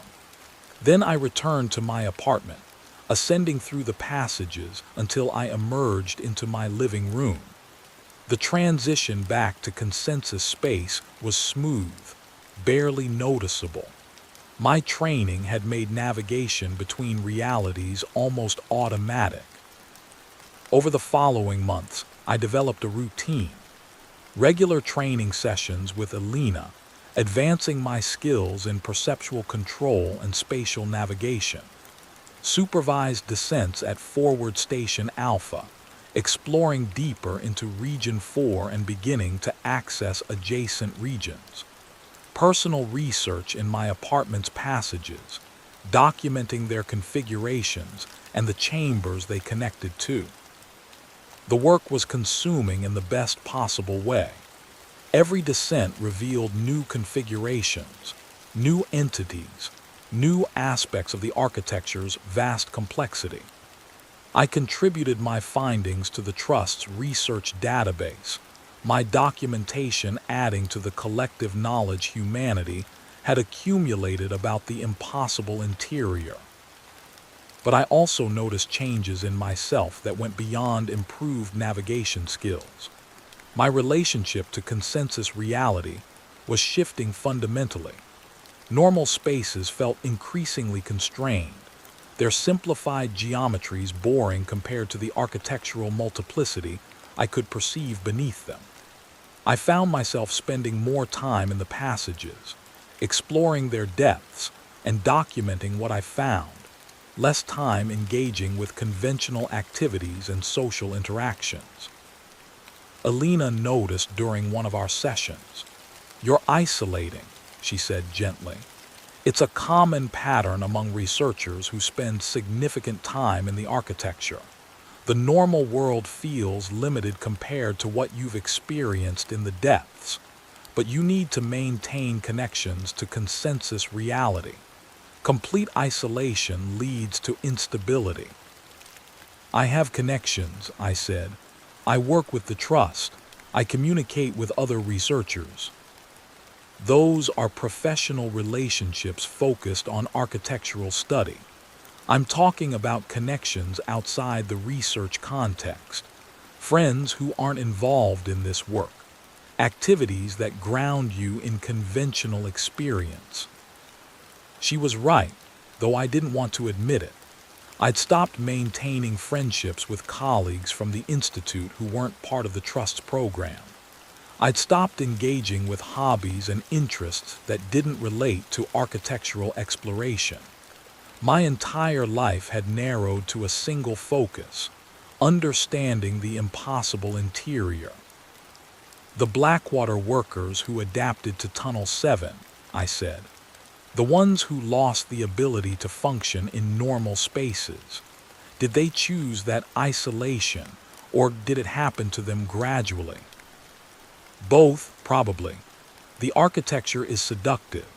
It offers experiences and knowledge that normal life can't match.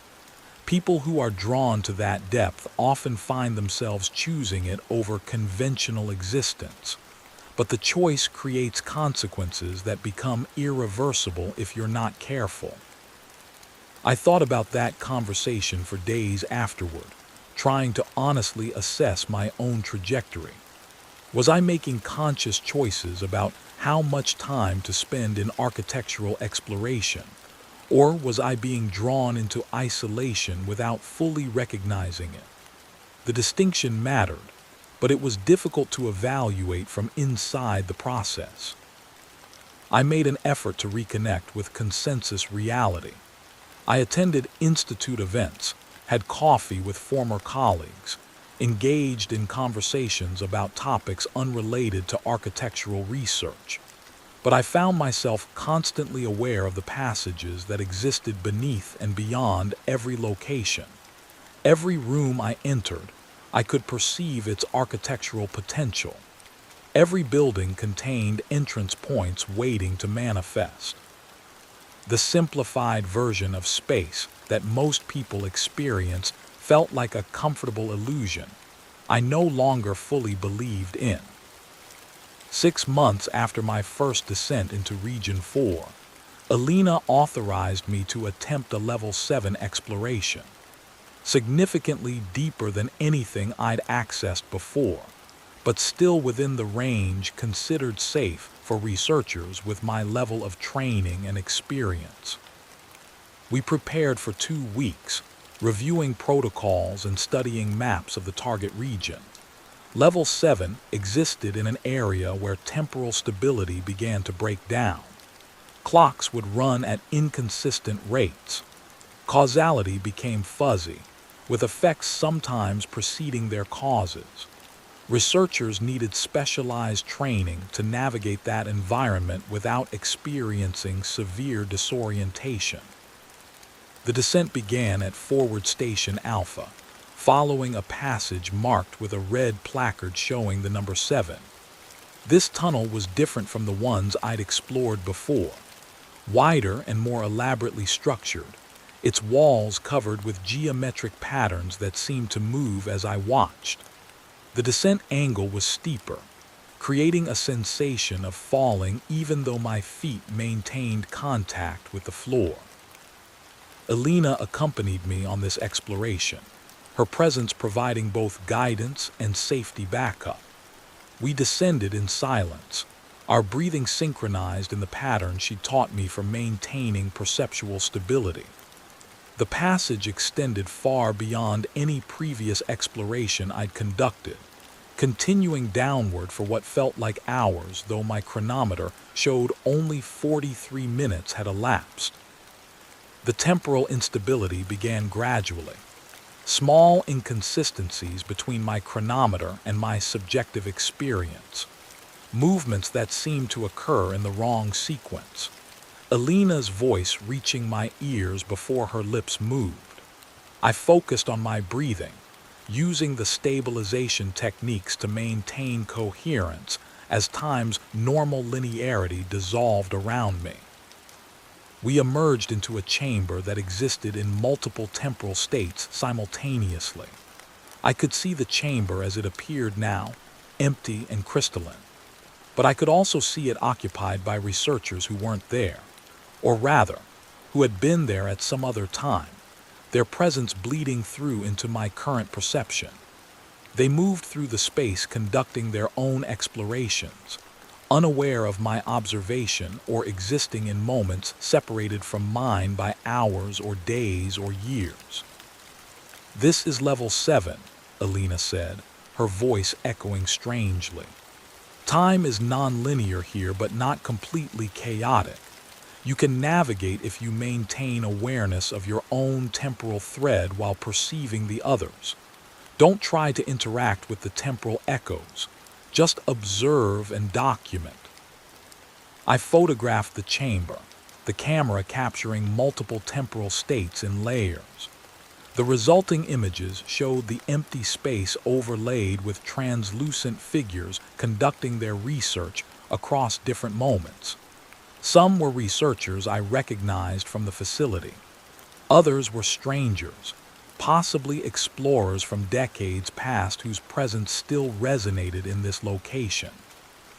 We spent 2 hours in the chamber by my chronometer, though Elena's showed 3 hours and 15 minutes. The temporal difference was typical for level 7, she explained.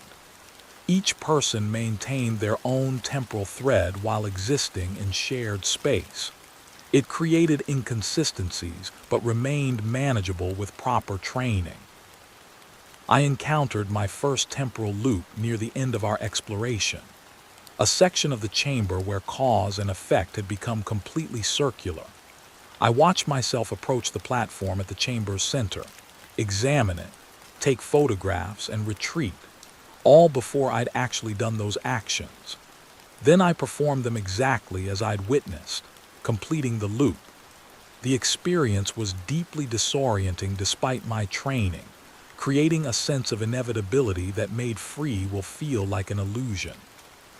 "You're handling it well," Elena said, as we began our ascent back to the facility.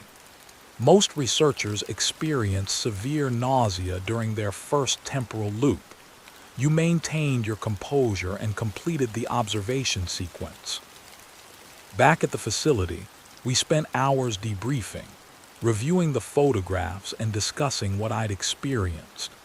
The images from level 7 were striking, layers of temporal states creating visual complexity that suggested the chamber's true nature. This location existed outside normal time, allowing access to moments that were separated in consensus reality but concurrent in architectural space. The deeper levels are more extreme, Alina explained. At level 20 and beyond, temporal linearity breaks down completely. Past, present, and future become meaningless categories. Everything that has happened or will happen in those spaces exists simultaneously.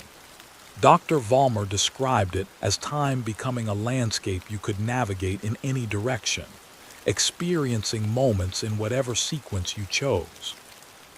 Is that where he found the source architecture? Below that, the source exists at depths where even temporal landscapes dissolve into pure mathematical abstraction, where the parameters that define reality, space, time, causality, become variables that can be adjusted or eliminated entirely. I thought about that as I drove home to my apartment that evening. Somewhere in the deepest architecture, there existed a level where the fundamental rules governing existence became negotiable, where reality itself could potentially be restructured according to different principles. The Blackwater workers had barely scratched the surface of what they discovered.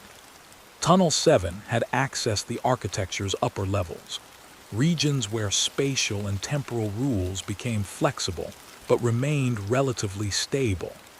They'd never descended into the truly deep sections where reality dissolved entirely. If they had, the 1891 containment failure might have been far more catastrophic than the documents suggested.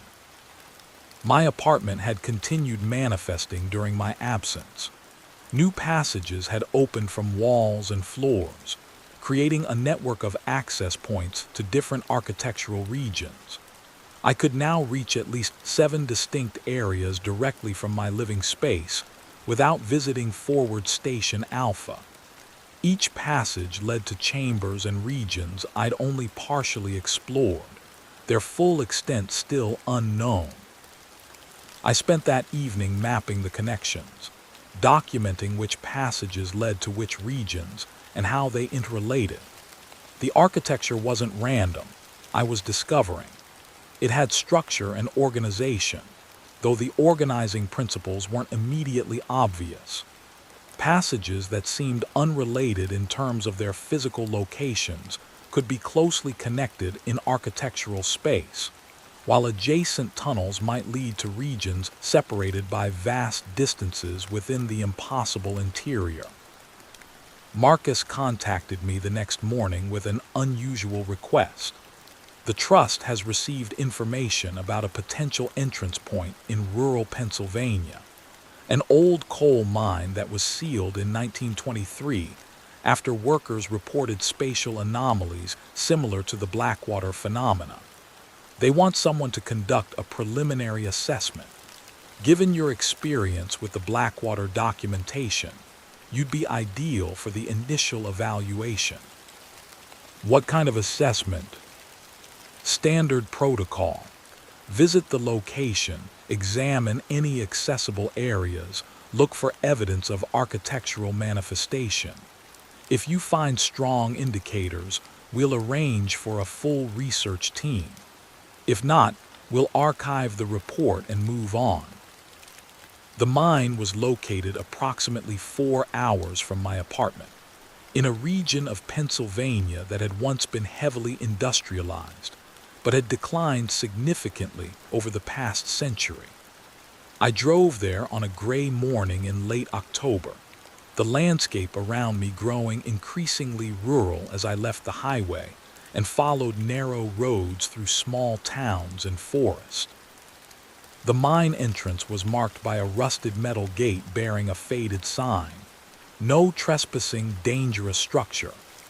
Beyond the gate, I could see a stone archway leading into darkness, the entrance partially collapsed but still accessible. The surrounding area was overgrown with vegetation, trees and bushes reclaiming space that had once been cleared for industrial operations. I'd brought the dimensional stability meter Marcus had provided, along with my camera and documentation equipment. I took readings from outside the gate, and the meter showed one active needle, normal spatial configuration. But as I approached the entrance, a second needle began moving, slowly at first, then more rapidly as I got closer to the archway. I climbed over the gate and approached the entrance carefully, testing each step on the unstable ground. The stone archway was solid despite its appearance of neglect, the rock faces showing the marks of 19th century mining techniques. I stood at the threshold and looked into the darkness beyond. And I saw it immediately. The passage didn't extend into the mountain in any normal sense.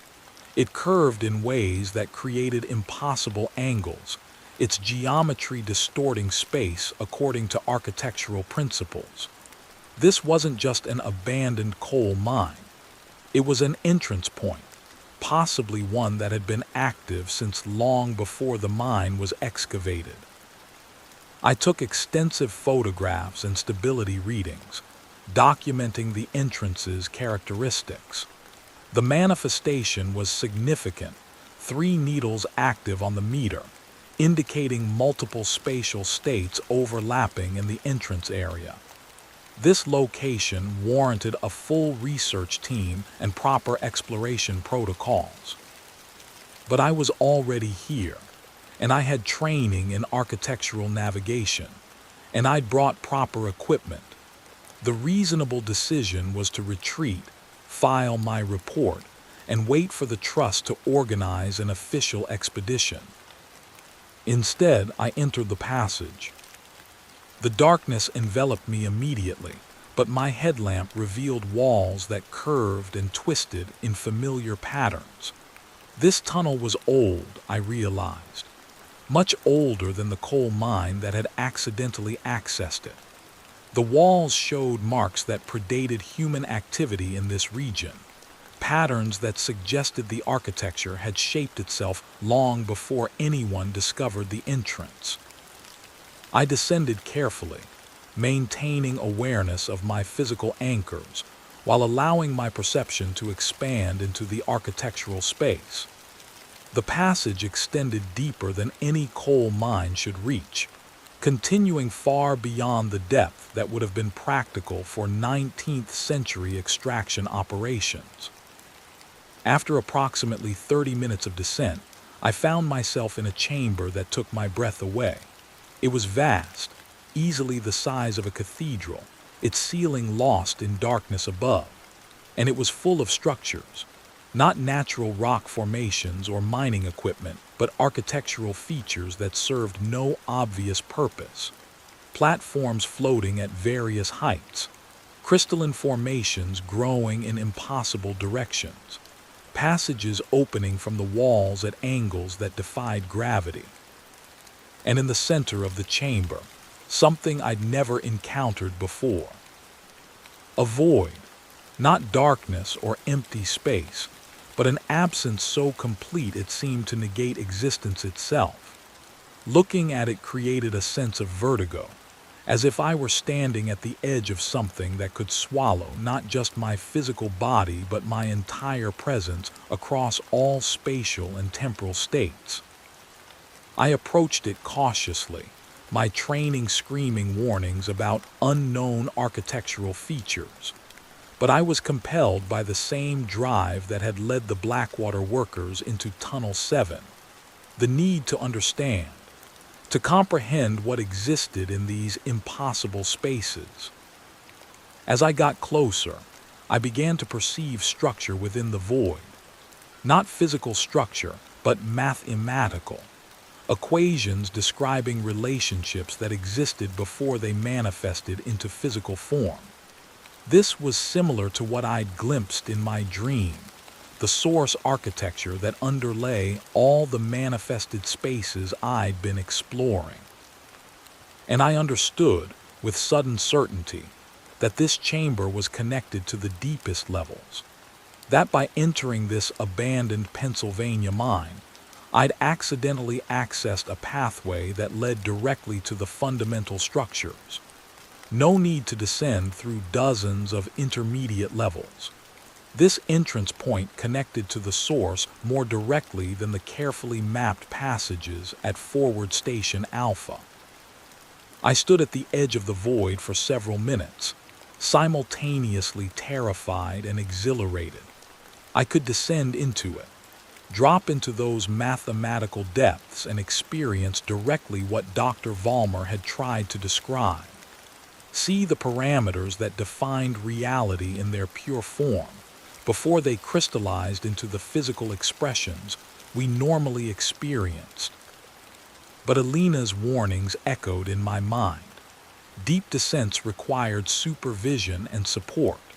Solo exploration below level 10 violated every safety protocol. I wasn't ready for this. However compelling the void appeared, entering it alone would be reckless to the point of suicidal. I forced myself to retreat, backing away from the void and returning to the entrance passage. I ascended slowly, my mind still processing what I'd discovered. This location was extraordinary. A direct connection to the source architecture, hidden in an abandoned coal mine that the Trust didn't even know was significant. When I emerged from the entrance and climbed back over the gate, I sat in my car for 20 minutes, trying to decide what to report. The standard procedure was to document everything and submit a complete assessment, but part of me wanted to keep this discovery private, to have a personal entrance to the deep architecture that didn't require Trust authorization or supervision. I compromised. I filed a preliminary report indicating that the location showed evidence of minor architectural manifestation, sufficient to warrant future investigation, but not urgent. I included some photographs of the entrance and initial passage, but didn't mention the chamber or the void. The Trust would probably schedule an assessment team within the next year, and at that point, the full extent of the entrance would be documented properly. But in the meantime, I had access to something remarkable, a pathway to the source architecture that I could explore at my own pace, following my own research interests rather than the Trust's directed programs. I returned to the mine 3 days later, better equipped and prepared for extended exploration. I told no one where I was going or what I planned to investigate. This was my private research, separate from my official work with the Trust. I descended to the chamber and stood again at the edge of the void, studying its mathematical structures. With more time to observe, I began to perceive patterns in the equations, relationships that described how space and time and causality emerged from pure geometric potential. The void wasn't empty. It was full of possibilities that hadn't yet manifested into specific forms. I spent hours documenting what I perceived, taking photographs that captured layers of mathematical abstraction. The camera struggled to render what I was seeing. The resulting images were strange and distorted, showing equations and symbols that seemed to shift depending on the viewing angle. When I finally retreated, my chronometer showed 6 hours had elapsed, but subjectively, it felt like I'd been in the chamber for 20 minutes or 3 days, my temporal perception unstable without the anchoring techniques Alina had taught me to use with supervision. I continued visiting the mine over the following weeks, making solo descents and exploring the chamber's properties. Each visit revealed new aspects of the void's mathematical structures. I began to understand how the source architecture generated the manifested spaces I'd been exploring, how pure geometric potential crystallized into passages and chambers with specific configurations, how the parameters defining physical reality could be adjusted by altering the underlying equations. It was intoxicating knowledge, the kind of understanding that could revolutionize human comprehension of existence itself, and I was accessing it alone, without oversight or guidance, driven by pure intellectual hunger. I stopped attending my regular sessions with Alina, making excuses about being busy with personal research. I reduced my visits to Forward Station Alpha, claiming I needed time to process my previous explorations. I withdrew further from consensus reality, spending more and more time in the Pennsylvania Mines chamber, studying the void's mathematical depths. Marcus noticed eventually. He called me into his office at the Institute one afternoon, his expression concerned. "Iris, Alina says you've missed 3 training sessions.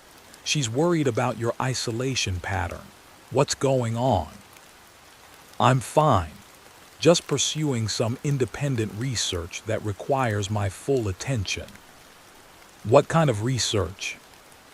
I hesitated, then decided partial honesty was safer than evasion. "I found an entrance point that shows unusual properties. I've been documenting it for potential inclusion in the Trust's database." "Where?" "Rural Pennsylvania, an old coal mine." His eyes narrowed slightly. "The location we sent you to assess." "Yes, I've continued exploring it beyond the initial assessment." "Alone?" "Yes." "That's not safe, Iris. You know the protocols. Explorations below level 5 require partnered research teams. What depth have you reached?" I looked at him across the desk, understanding that I was at a decision point. I could lie, minimize what I'd been doing, and probably maintain some freedom to continue my private research. Or I could be honest and face whatever consequences the Trust imposed for violating safety protocols. "I've accessed level 31, I said quietly. The silence that followed was heavy with implications. Level 31 was deeper than almost anyone had reached. Only Dr. Vollmer's descent to level 37 exceeded it, and I'd done it alone, without supervision or support. Marcus's expression shifted from concern to something harder. "You've been descending into deep architecture solo, for weeks, without reporting your activities or maintaining proper safety protocols." "Yes." "Do you understand how dangerous that is? How many things could have gone wrong? You could have lost your temporal thread and been unable to return. You could have encountered hostile entities. You could have descended so deep that your perceptual framework destabilized completely. But none of that happened. I was careful. I maintained my anchors and documented everything properly." "That's not the point. The protocols exist because deep architecture is unpredictable. Even experienced researchers with full support teams face significant risks. What you've been doing is beyond reckless." I knew he was right. I'd violated every safety guideline the Trust had established. But I also knew that what I'd discovered was too important to have delayed for proper authorization and team organization. The Void's mathematical structures were revealing fundamental truths about reality's nature. I couldn't have walked away from that knowledge just to follow bureaucratic procedures.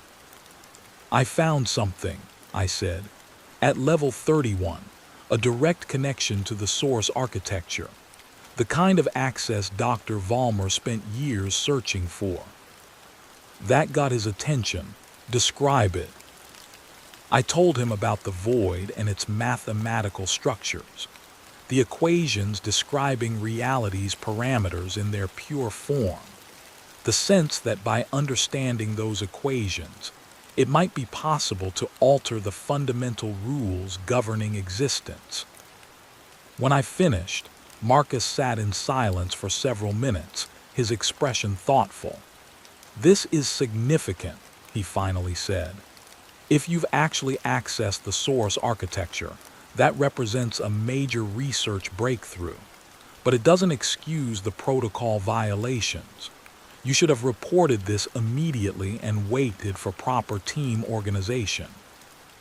I know, but I also know that bureaucratic delays would have meant months before anyone could explore it properly. The knowledge was there, accessible, and I had the training to navigate it safely. Barely safely.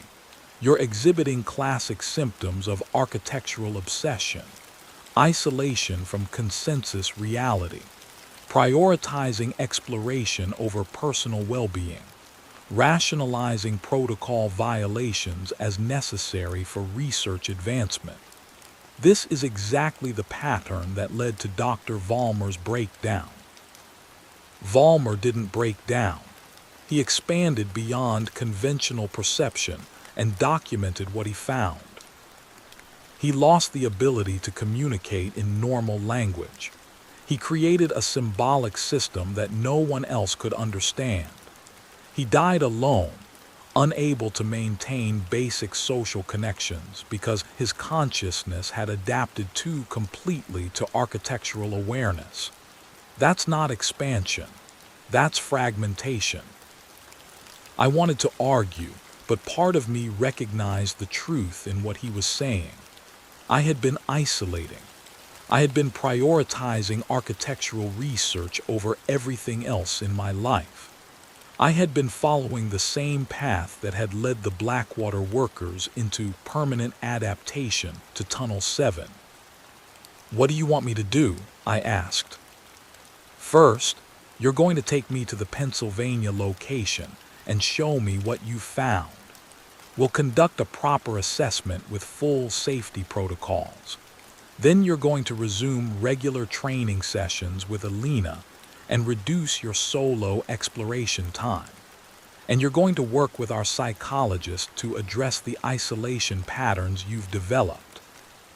And if I refuse, then we terminate your relationship with the trust. Your access to Forward Station Alpha gets revoked. The entrance points in your apartment will be sealed using containment protocols. You'll be left with whatever architectural awareness you've developed but no support structure for managing it." The threat was real, I understood. The trust couldn't force me to comply. I wasn't an employee but a research associate. But without their resources and guidance, I'd be navigating the architecture alone, without maps or protocols or the collective knowledge they'd accumulated over a century.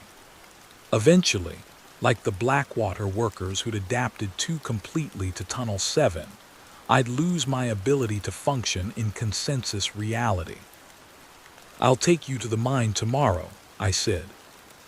We drove to Pennsylvania the next morning, Marcus following me in his own vehicle.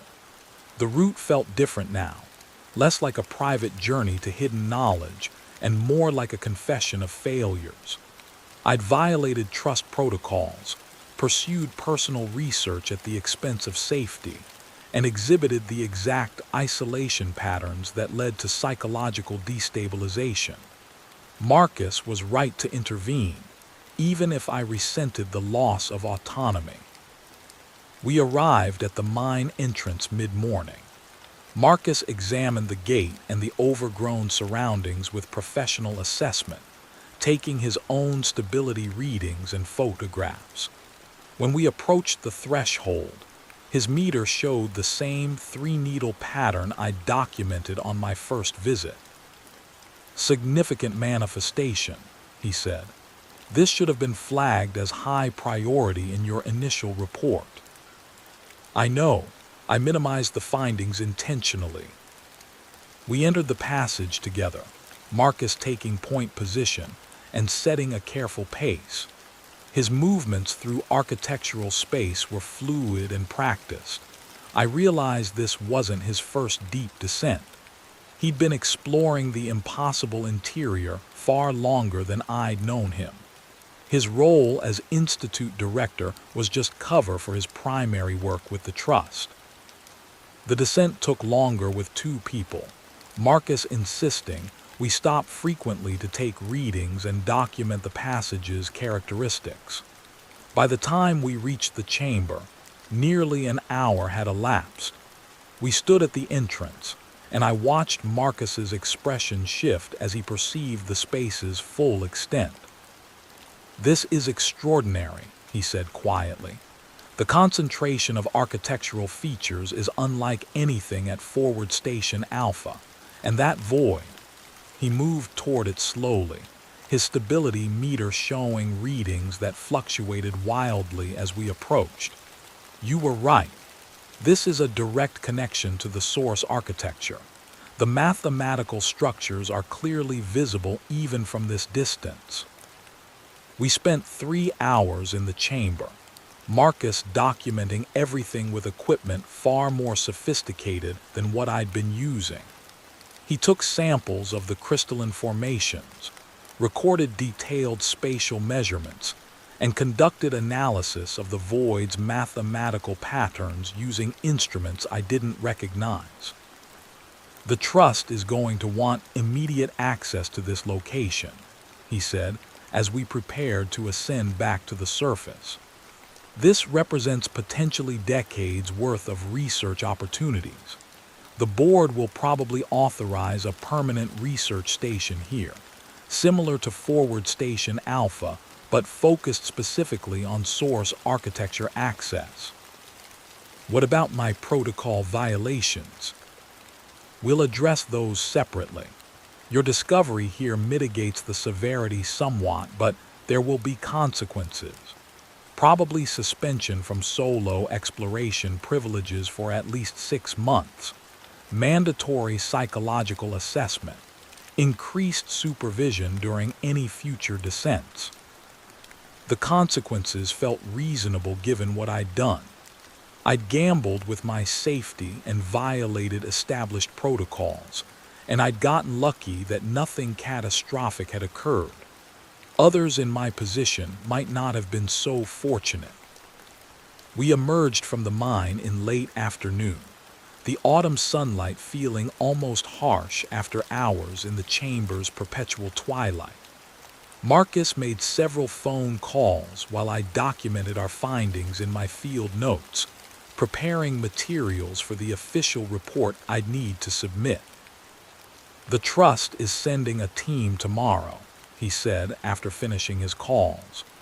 "They want to begin establishing a permanent presence here immediately. Dr. Vasquez will lead the initial research group.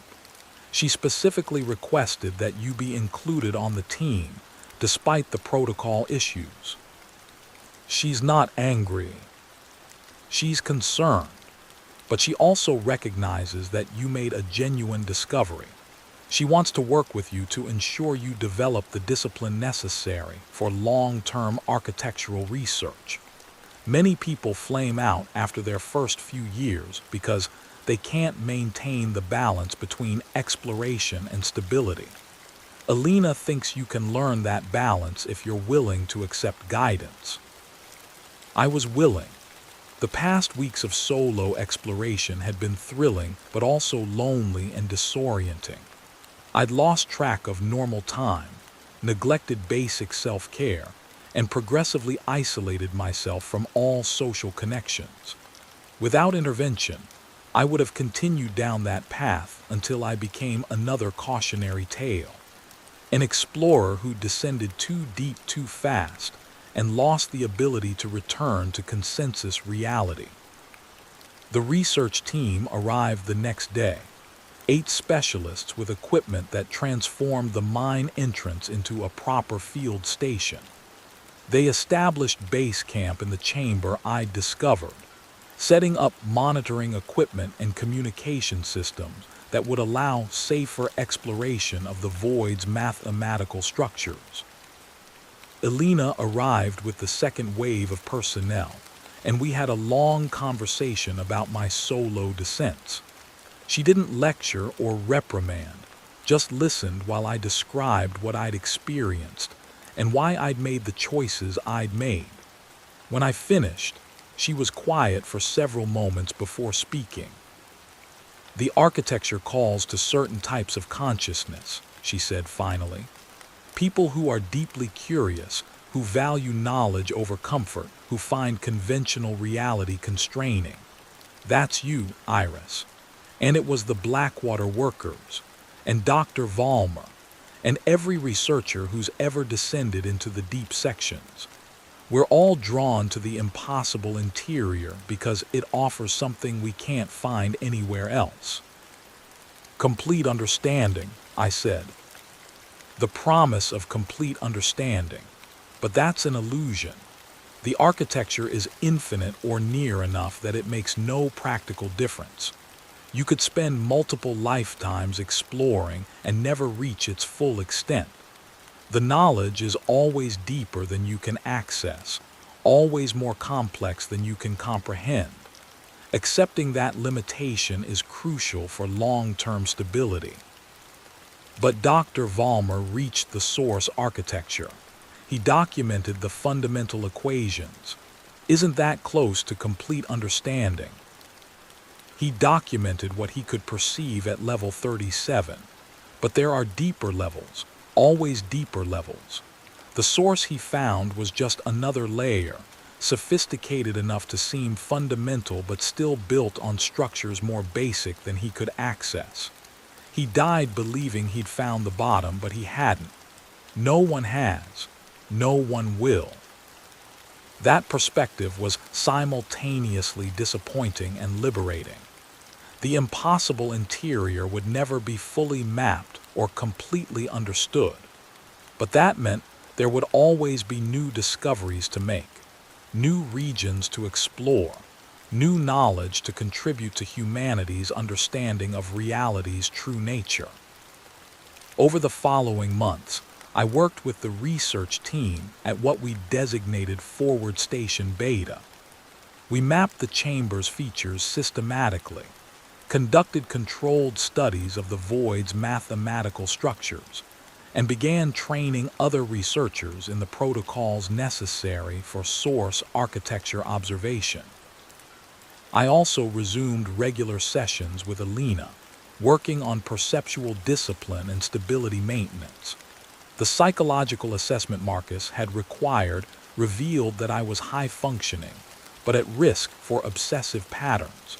I needed structures to prevent my research focus from becoming all-consuming. Regular breaks from architectural work, maintained connections with people outside the trust, engagement with activities that grounded me in consensus reality. It was difficult at first. Part of me still wanted to spend every available moment in the deep architecture, pursuing knowledge and exploration. But I gradually learned to appreciate the balance. Consensus reality provided rest and perspective that made my architectural work more sustainable. The impossible interior was always there, always accessible. I didn't need to consume it all immediately. A year after discovering Forward Station Beta, I was supervising my own research team, 3 early career explorers who'd shown aptitude for architectural navigation. I taught them what Alina had taught me, the importance of perceptual anchors, the discipline necessary for safe descent, the acceptance that complete understanding was impossible, but partial knowledge was still valuable. One of my students, a woman named Sarah Kowalski, who'd been exposed to architectural phenomena through documentation work similar to mine, asked me the question I'd once asked Alina: what's at the deepest levels? What exists at the absolute bottom of the architecture? I gave her the same answer Alina had given me. The answer I'd come to understand was true. There is no bottom. There are always deeper levels. The source architecture we can access is just another layer built on structures more fundamental than we can currently perceive. We map what we can, document what we find, and accept that the work is never finished. That doesn't bother you. Not anymore. The infinity of it is what makes it worth studying. If we could comprehend the architecture completely, it would stop being remarkable. The fact that it exceeds our understanding is what makes it meaningful. She nodded thoughtfully, and I saw in her expression the same hunger for knowledge that had driven me into solo exploration of the Pennsylvania mine. The same compulsion that had led the Blackwater workers into Tunnel 7, despite mounting evidence of danger. We were all following the same essential path, drawn toward impossible spaces because they promised answers to questions we couldn't even properly formulate. The difference was that now we had protocols, safety systems, collective knowledge accumulated over more than a century of research. We could pursue that knowledge without the catastrophic costs the Blackwater operation had paid. We could descend into the deep architecture and return intact, changed but not destroyed. Though sometimes, late at night when I couldn't sleep, I thought about Dr. Wren choosing to remain permanently in Section 7H, about Dr. Vollmer spending his final years documenting what he'd seen at Level 37 in a symbolic language no one else could interpret. About the adapted Blackwater workers who'd lost the ability to navigate normal spaces because they'd perceived too much. And I wondered if that would eventually be my fate too. If decades of architectural exploration would progressively transform me until I could no longer function in consensus reality. Until I became another researcher who descended too deep and couldn't find the path back to normal human experience. But those thoughts were fleeting, and in the morning I would return to the work, descend into the passages, document what I found, contribute my small piece to humanity's understanding of the impossible interior that existed beneath and beyond the simplified reality we normally inhabited. The architecture was always there, always deeper than I could reach, always more complex than I could comprehend. And that was enough, more than enough. It was everything. That was 17 months ago. I still work with the Trust, still descend regularly into both forward stations Alpha and Beta. I've reached level 19 now, though I doubt I'll ever match Dr. Vollmer's record. The deeper levels require physical and psychological resources I'm not certain I possess. My apartment maintains its entrance points. 7 distinct passages leading to 7 different architectural regions. I've learned to live comfortably with the multiplicity, seeing both my normal living space and the impossible expanses beyond its walls without confusion or distress. Sometimes other residents in my building mention strange experiences. Hallways that seem longer than usual. Elevators that take inconsistent amounts of time between floors. Rooms that feel larger than their dimensions should allow. I smile and acknowledge their confusion but offer no explanations. They're perceiving the architectural manifestation that radiates from my presence, but they lack the framework to understand what they're experiencing. The Blackwater collection remains in a secure archive at Forward Station Alpha. I've thought about requesting access to review the materials again, but I'm not certain what value that would provide. I've internalized the documentation so thoroughly that I could probably recite major portions from memory. The information has become part of my perceptual framework, inseparable from my understanding of the architecture itself. Marcus retired from the Institute 6 months ago, transitioning to full-time work with the Trust. His replacement knows nothing about the architectural research, maintaining the Institute's cover as a conventional historical documentation facility. The work continues in the shadows, researchers descending into impossible spaces, while the normal world goes about its business, unaware of the vast complexity existing just beneath consensus reality's surface. Elena continues training new explorers, passing along the knowledge and protocols that keep people safer than the Blackwater workers ever were. She's in her 60s now, and sometimes I wonder how much longer she'll continue the work. When she retires, someone will need to take her place as primary trainer. Perhaps me, though I'm not certain I have her patience or her ability to maintain the boundaries between architectural obsession and healthy research practice. The void at Forward Station Beta remains the deepest source architecture access point anyone has found. Researchers visit regularly, conducting studies of its mathematical structures and documenting how the fundamental parameters of reality emerge from pure geometric potential. We've learned enough to theorize that consciousness itself might be an architectural feature, a configuration that emerges from sufficiently complex spatial geometries, the way waves emerge from water. But those are just theories, speculation based on partial knowledge. The architecture keeps its deepest secrets, revealing only what we're sophisticated enough to perceive. And I know now that I will never perceive it all, never fully understand what exists in those impossible depths. The work is infinite, and my lifetime is finite, and that disparity is something I've learned to accept. The Blackwater mine has been quiet for 134 years. The tunnels remain sealed, the entrance buried beneath earth and stone and time. But the architecture it accessed is still there, still extending into impossible distances, still containing knowledge that no one will ever fully extract.